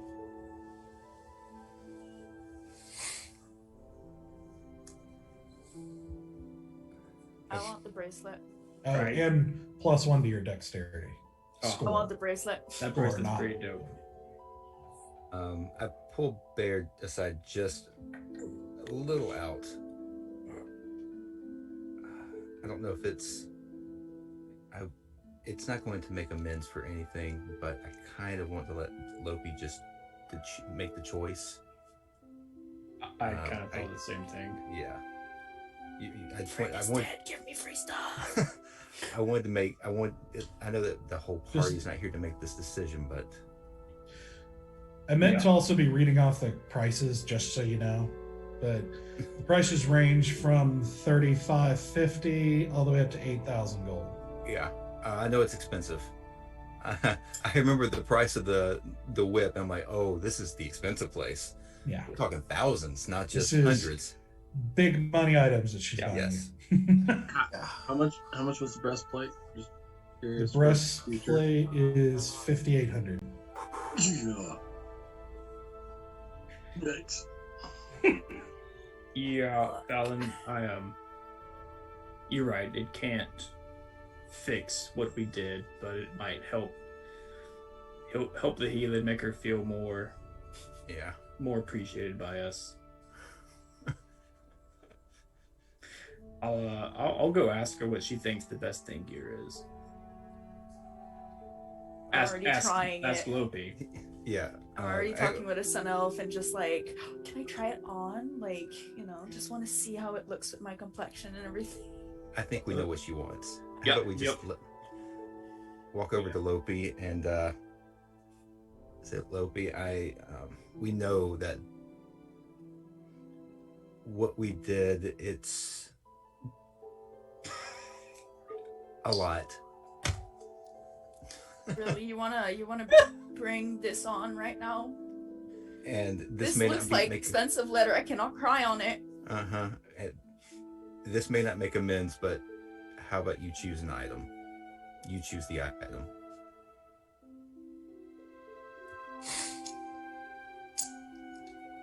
Thanks.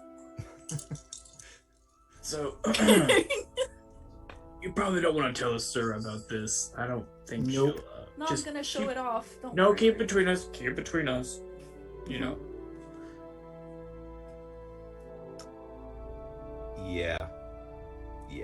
I'm gonna go to Lady Enthress and show her and ask her how she thinks it looks and everything. Just gonna walk away from the two boys.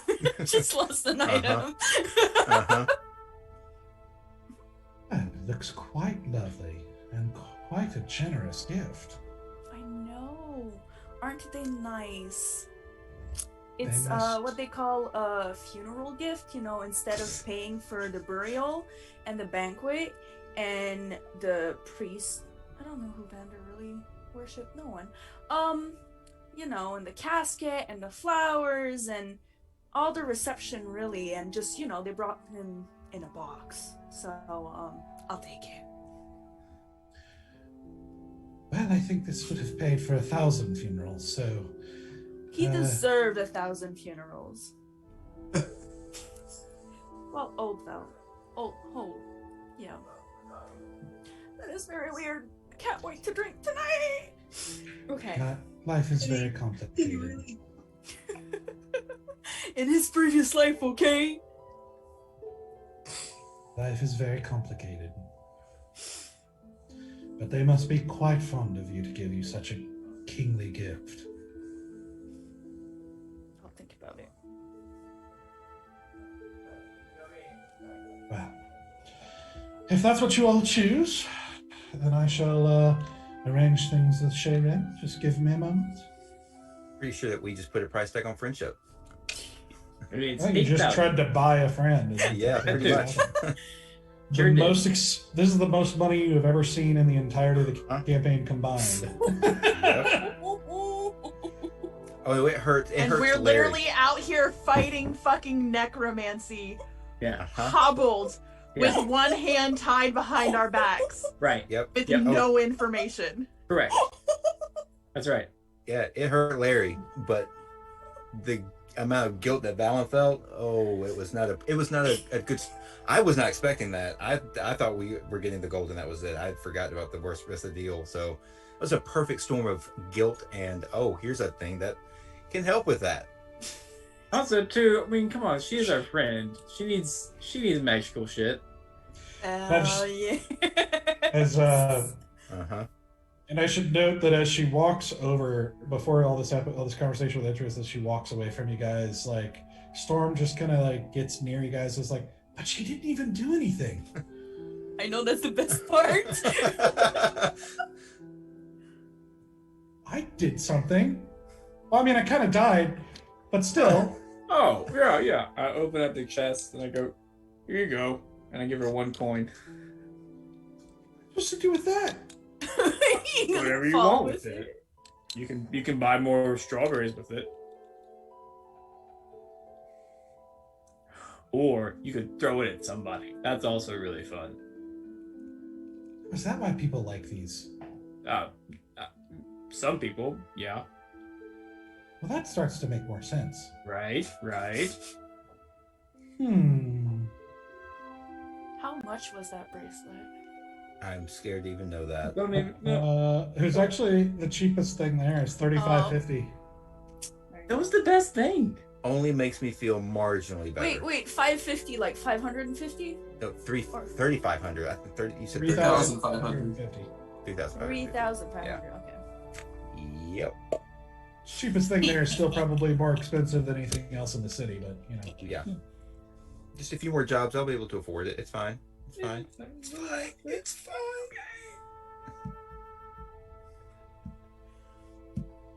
Okay, so Enthress just sort of like walks over and talks to Sharon and everything, and just apparently arranges for payment.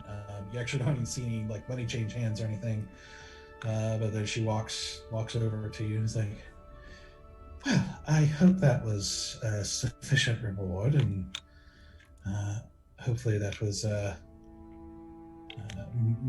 pleasant for you all, and I hope that we can do business again sometime." Absolutely. And she, as you guys kind of walk back out into the street and everything, she's like,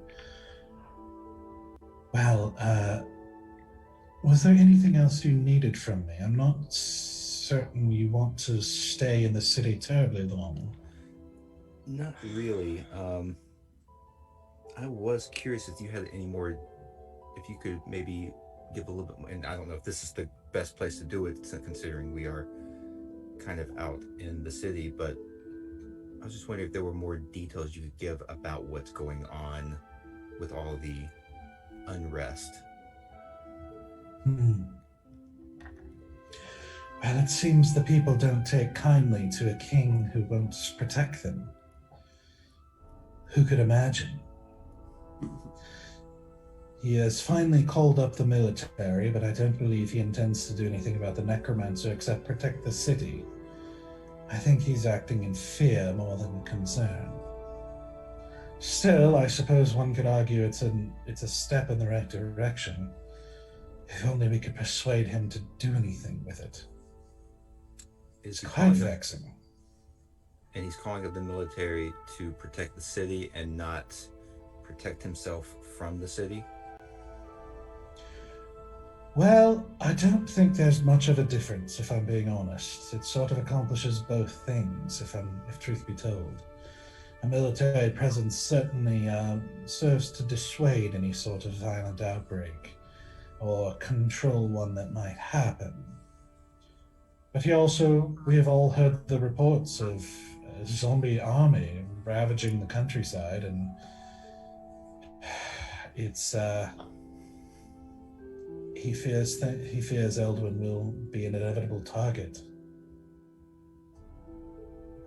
Wait, so he is protecting the city from the zombies? That is his pretense. I believe it's both. I believe he fears... If I'm speculative, I believe he fears the necromancer as well as his own people. I mean, he should, honestly, at this point. It does seem to be turning sour for him. I know you have a lot of sway with the higher court. I don't suppose you could somehow arrange us to meet with him, could you? With the king? Yeah. Well, I suppose anything's possible, but I don't think he would keep such a meeting secret, and if word of your presence got out, I don't know what would happen. Ah.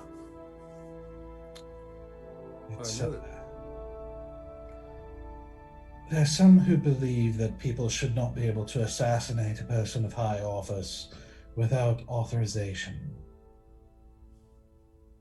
Right. Essentially what it boils down to, and well, I think the ends justify the means. In this case, I don't. It's not as easy to convince everyone. I mean, if you think about it, it makes a bit of sense. I mean, if anyone can decide that any of the nobles are evil and kill them, then they all have something to fear. And, well, power is only granted to people who agree to give it to you, after all.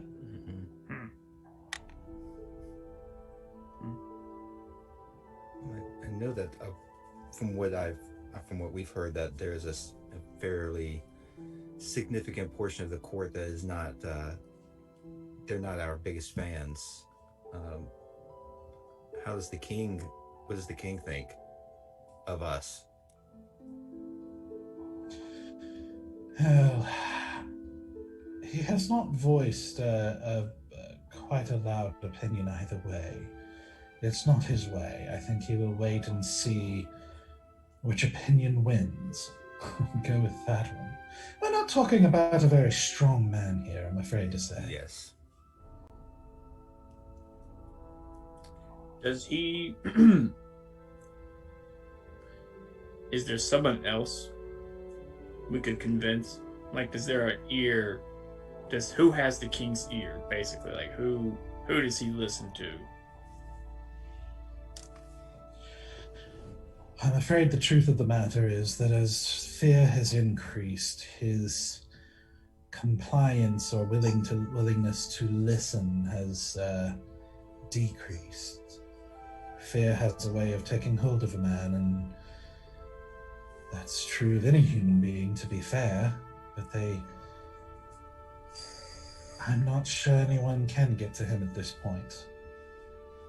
And if something doesn't change soon, I fear the court might have to do something drastic. Well, hope they won't come to that. I hope. These are strange times where it's not entirely certain who to trust. And so while we might have a coward on the throne now, I wonder if somebody worse might not take over. But then that could be just fear getting a hold of me. Better the devil you know. Perhaps. Well, thank you. Yes. For your gift and your payment and hospitality. But of course, anytime. You are always welcome in my house. That is good to know.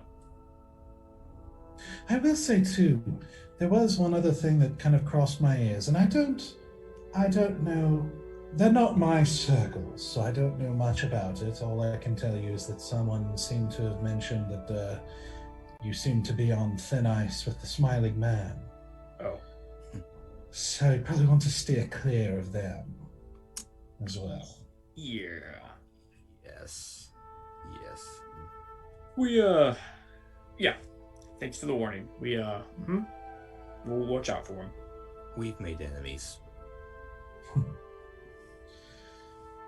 Well, I suppose if you're making enemies, you're going in the right direction, perhaps.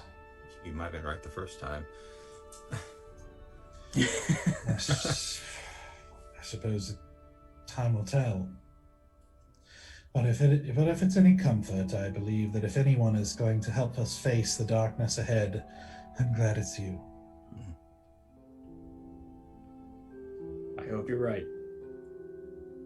Yes. Hopefully we won't let people down.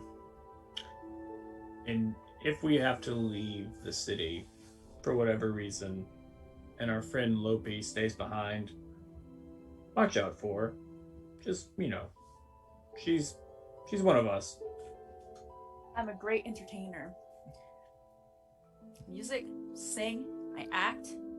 I'm a hype man.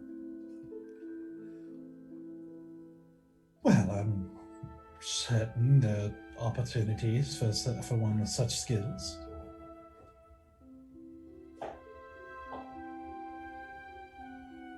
Well, thank you again for your help with my province. I don't think money can quite repay you for what you faced or what you might face yet still because of it.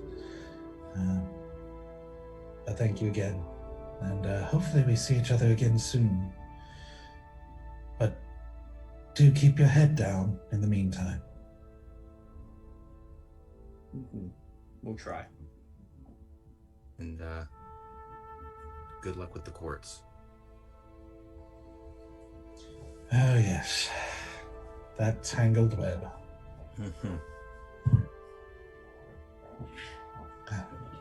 Goodbye for now.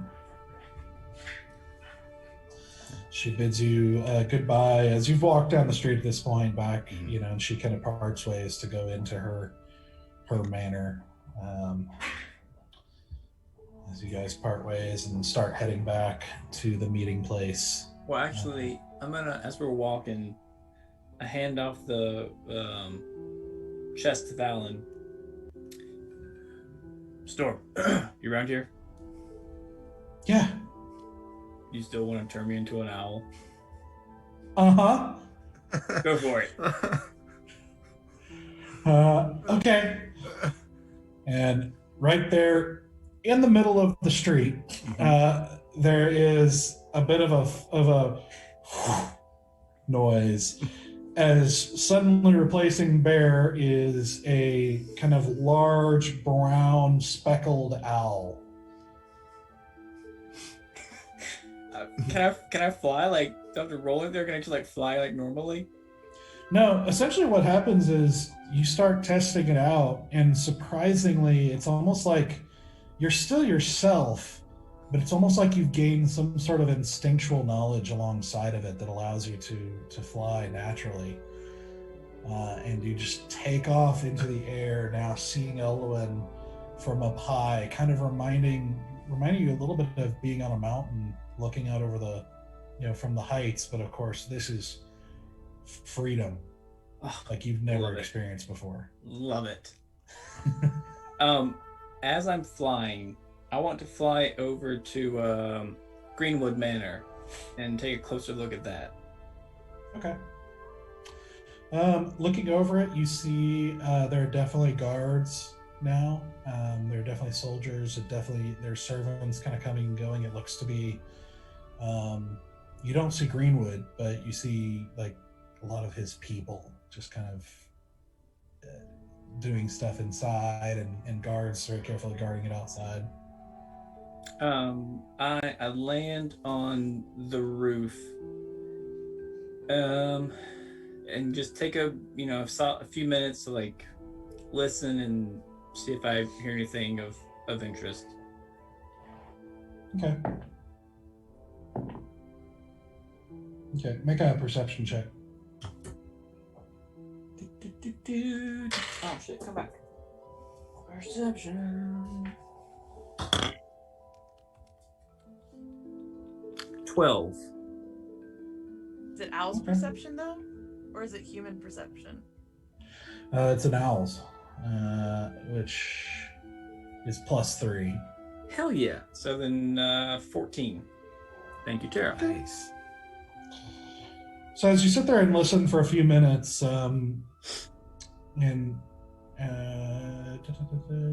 actually you get advantage on it because you have keen hearing and sight. Ooh.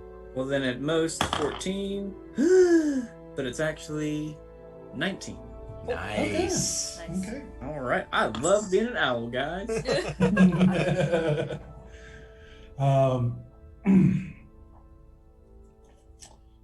So you sit there and listen and kind of watch the comings and goings and kind of listen through there's actually an open window, and you can kind of hear some of the servants talking, and they seem to be talking about preparing as the sun is starting to go down at this point, and you're it's like kind of twilight at this point, and you hear them starting to prepare for dinner, and one of them does mention that Greenwood will probably be back sometime soon for dinner, just whenever he gets out of court. And yeah, you get the impression he's not there right now. They're preparing for when he will arrive. You don't know exactly when. Okay. You also notice one of the guards over at the front of the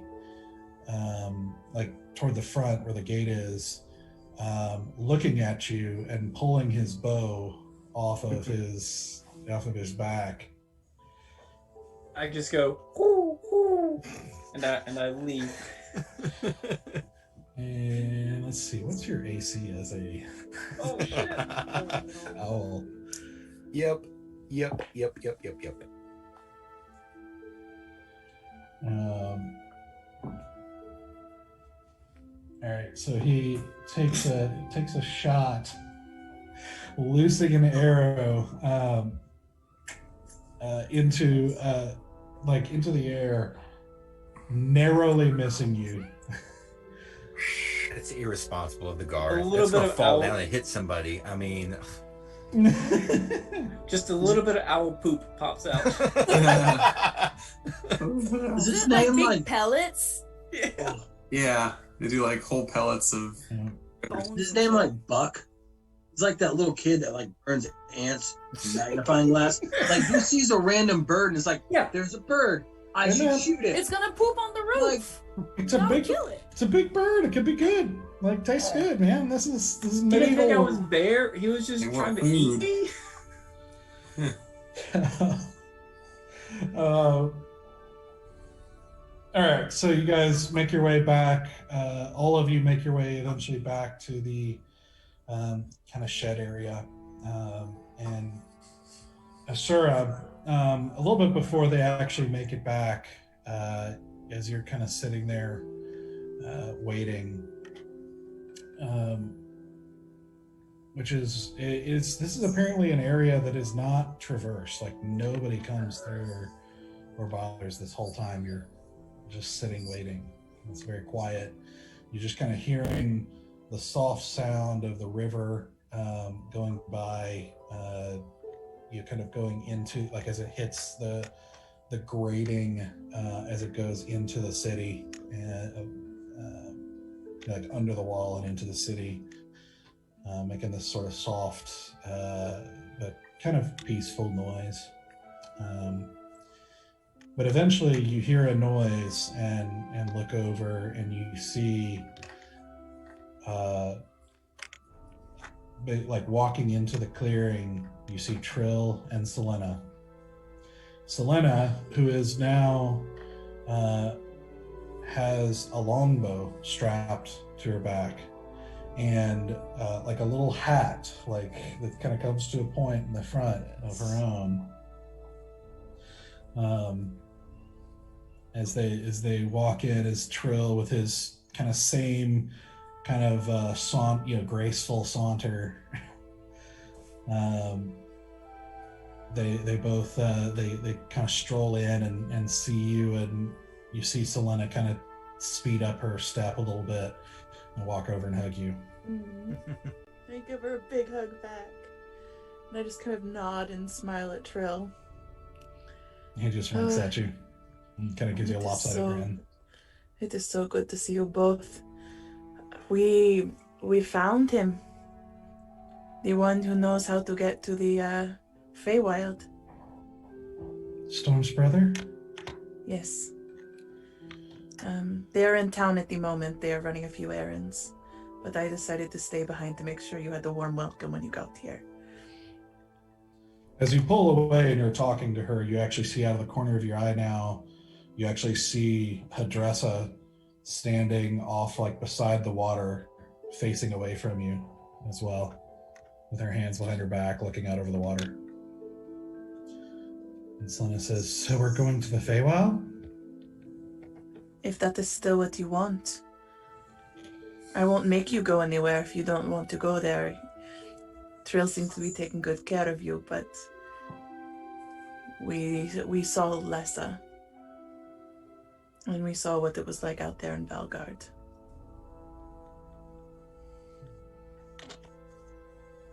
So I know you are not safe anywhere right now. Okay. Well, Trill's been telling me a little bit about the Feywild, and it sounds interesting. And, Storm's told me a little bit about her mom in the past, and yeah, I think I want to go. I look at Trill. It's funny. I never knew she had any connection to the Feywild. And I look out at Hadressa by the water.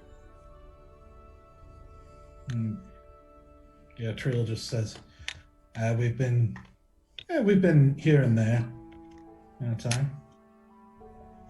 So I'm guessing then you were part of that excursion to the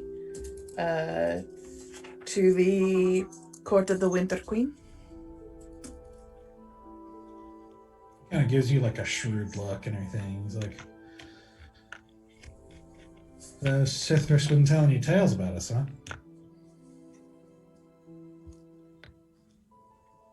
Listen, it wasn't that big a deal. The Queen just wanted some entertainment, and she just picked the wrong people to be her jesters. I don't, nothing else to say about it, really.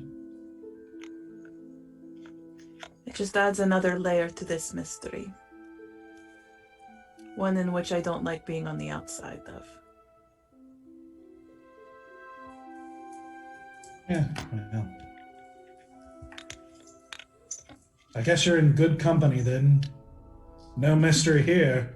He kind of gives a sidelong look toward Hadressa, who doesn't react.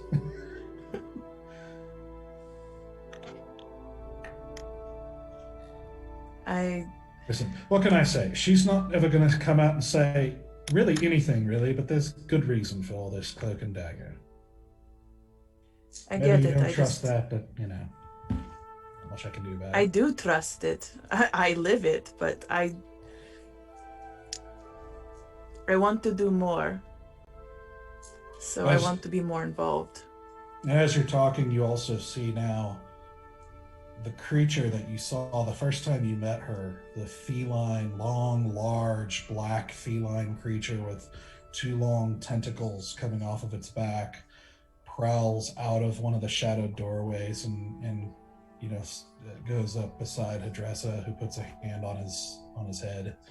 Then you see another one come out of another doorway, but this one is white. And it's the same shape and same, doesn't look any nicer, but it's just is white. And you see it sort of prowling around as you guys are talking. Doesn't seem to be doing anything, they just seem to be there with them. And so many more questions every time. Yeah.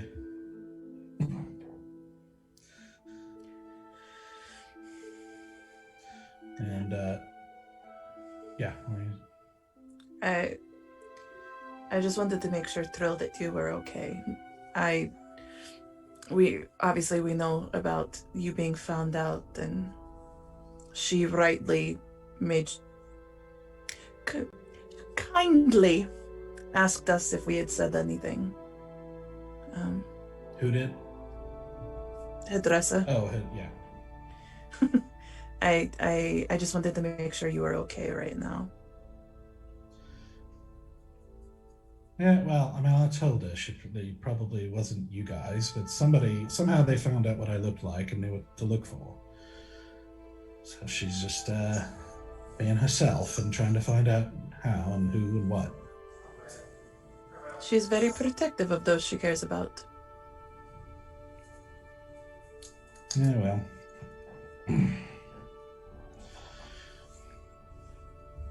Yeah. I don't think it would have been you while you're fighting all these, dark folks around us and everything at the same time. Wouldn't make much sense. Listen, we can barely focus on saving our own skins, let alone having casual conversations about other things. Yeah.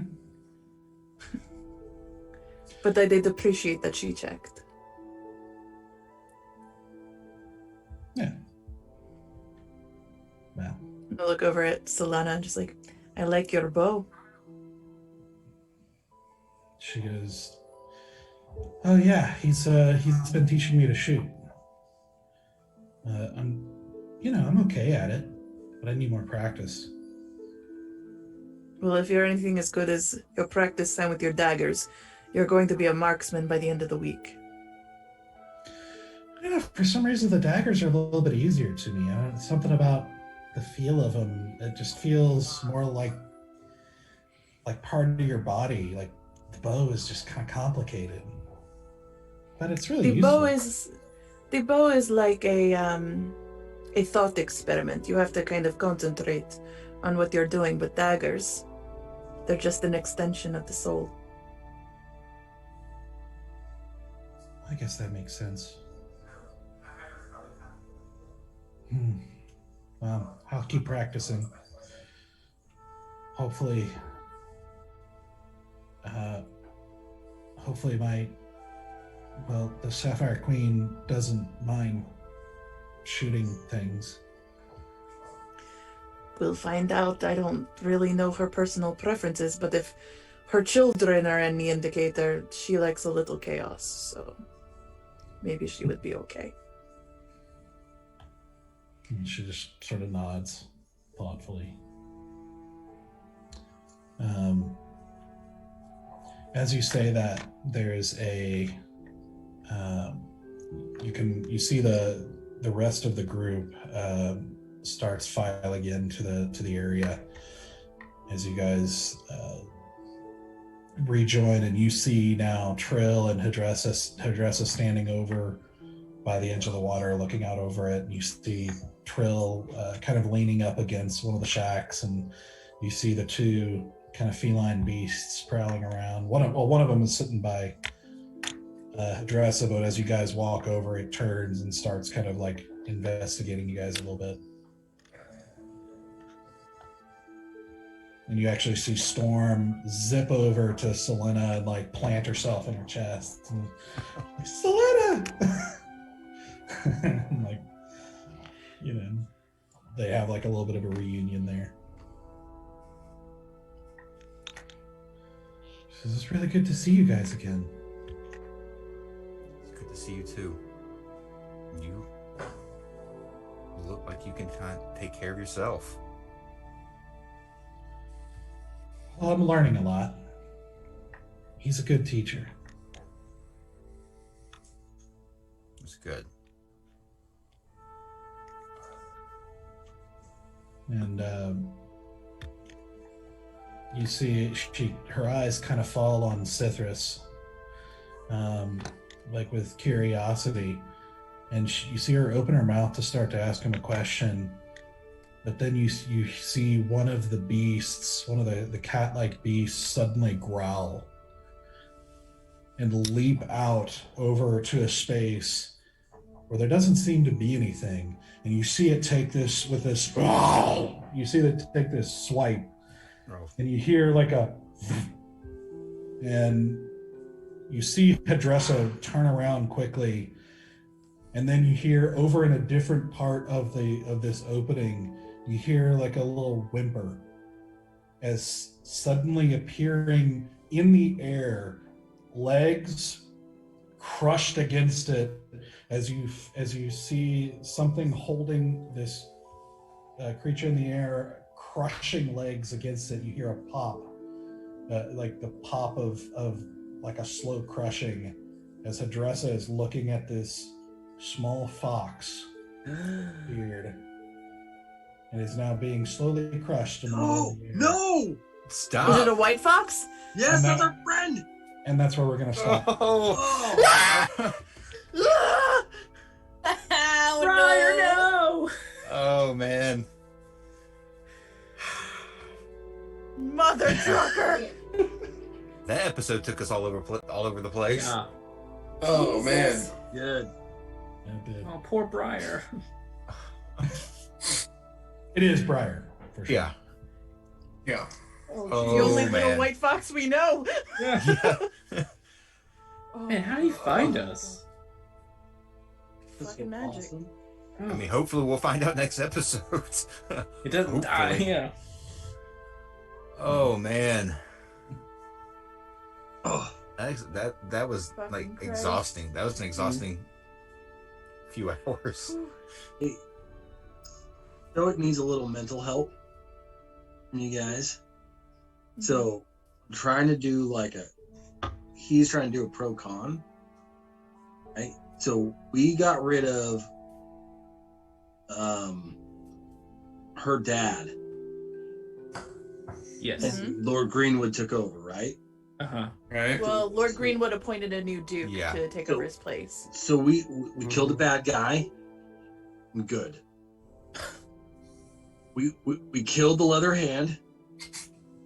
Smiling face took over. Uh-huh. Bad. We killed. I'm really trying to figure out what to do about the king. Yeah. There is the beast of Echelon, Mm-hmm. the shambling mound that you guys defeated. That was good. Yeah, Do there we was know if that one's good or bad? the Duke. There was the killing the dragon. There was killing That was Kotok. good. That was good. There was- Okay. Yeah, I mean, obviously the Smiling Man getting more power. Bad. You Yeah, don't. not Yeah, great. Killing Kotak is a good, and then you have a bad for We Smiling killed the Man. High Priest. Also took over. That's a Stoic good- says that's Well, good. That's The good. High Priest and the guy that was doing that medicine stuff to make the poison to kill everybody. Yeah. Right. Took them both out. Okay. 5 good. That's good. And I So- think Vander was a good kill. Sorry, Loppe. I think it was too. So, Bad. so us finding bad guys and just killing them has overall been good, right? Yep, so we gotta kill the king. Overall. Yeah. Fucking kill the king. Okay. that's what we Oh, did. so- Yeah. geez. My Jesus. God. By that That logic, escal- obviously. that escalated. Yeah. Well, then that Okay. logic, you know. Loppe is in with revolution. She doesn't mind, but like, damn. Do you hear the people say? Yeah, she's like, I will march. All the information we've been getting, I'm like, we kill the king? We can't kill the king. Something bad's gonna happen if we kill the king. But then I look back and I'm like, no. Overall, it's been pretty good. But I mean, is it the right moment to kill the king? You ready to lead a revolution? You ready It's to not stop just that, and everything then you you're have to doing? lead the defense against a zombie army. You know Yeah. what I mean? Uh-huh. Like, time. So you're ready to deal with the politics of killing a king and then usurping his power because the people have revolted against us? I mean, against him and joined us? No, ready because for that because Lord Greenwood is good. Uh-huh. And Oh, like, so we're making putting Lord king? Greenwood Is that what into is the that your camp. plan? Valen's girlfriend is good. We just gotta put one of them. That we know of. There's so much we don't know about Greenwood and Enthress. We gotta Lot of find out flaws how to the that, line of but, you know. succession works before we make this decision. Jesus. Jesus. Oh, man. Let's just casual regicide, y'all. Yeah. No big deal. Yeah, Stokes king making over here. Yeah. Yes! Right. An earned Dude, title of I'm a King huge Slayer. fan of the Kingmaker. Okay? Great series. Like, First, you have to And be the King Stoic was the Slayer. one out of King all Slayer, of us was thank you. like, Yeah. True. and Stoic was the one out of all of us who's like, I'm gonna really lean into my religion now, so I'm gonna have to take a step back from everything. You know what I should do? Kill a king. Mm-hmm. Oh, man. Redemption. Perfect sense. Yeah. What is happening? It's What like is that happening? that whole thought experiment of like killing baby Hitler. Like, if you could go back in time, you could kill baby Hitler. Yeah, But but he how do hadn't you, done anything wrong yet. know Gethrin is Hitler? Do you know what I would do though? is I would get him accepted into art school. Or that? That's what I would have done. Look, if Maybe you if want he to, can't accept. Listen, hot button topics here on Twitch at whatever time. Yeah, of night. live. Jeez Oh, man. Louise. Jeez Louise. Come back next week when we discuss the philosophical conundrums of killing baby Hitler and whether he should go to art school instead. Yep. When it's over, I'll come afterwards. Dude. Oh. Alright. In my defense, Bush went to art school, paints beautiful paintings, and just murdered millions of people in Iraq and Iran. So All right, just putting that out there. that's where Don't you know roll the the same credit. This So became a very, very Yo, different what show. happened? Yeah. This was I supposed to don't be an even know what enjoyable. happened. This is a D&D experience. Love you, Tara. Let's go. I'll have a conversation with you all day. I don't dispute. I'm just saying Mm-hmm. this is the wrong forum for the conversation. Yep. On platform. yeah. So What we really mean is love each other. That's Be good to each other. Yeah. Be kind. Come from a place of curiosity, not a place of judgment. Mm-hmm. Give them $3,000 All worth right. of merch. $3,000. Don't bring that shit up. Like, We're such a chaotic good Yeah. group. I think that our group as a whole is chaotic good. Mm-hmm. Yeah, Pretty accurate. Yeah. strongly agree. All right. Wow. Oh man. Crazy stuff. Lots Yep. of crazy things happening. But we will be back in a week I almost said 2 weeks. It has been forever since we've been Yep. Because I'm back. We'll be back in a week to continue the journey and see where this goes. And resolve what happens, as I just realized I gave myself a situation with 6 NPCs I have to run. Yep. Get Rick. I did it to myself. It's okay. Yep. I did. All right. You made a choice. All right. Well, we will see you guys in a week. Yep. Talk to you soon. Bye. Thanks for coming by. guys.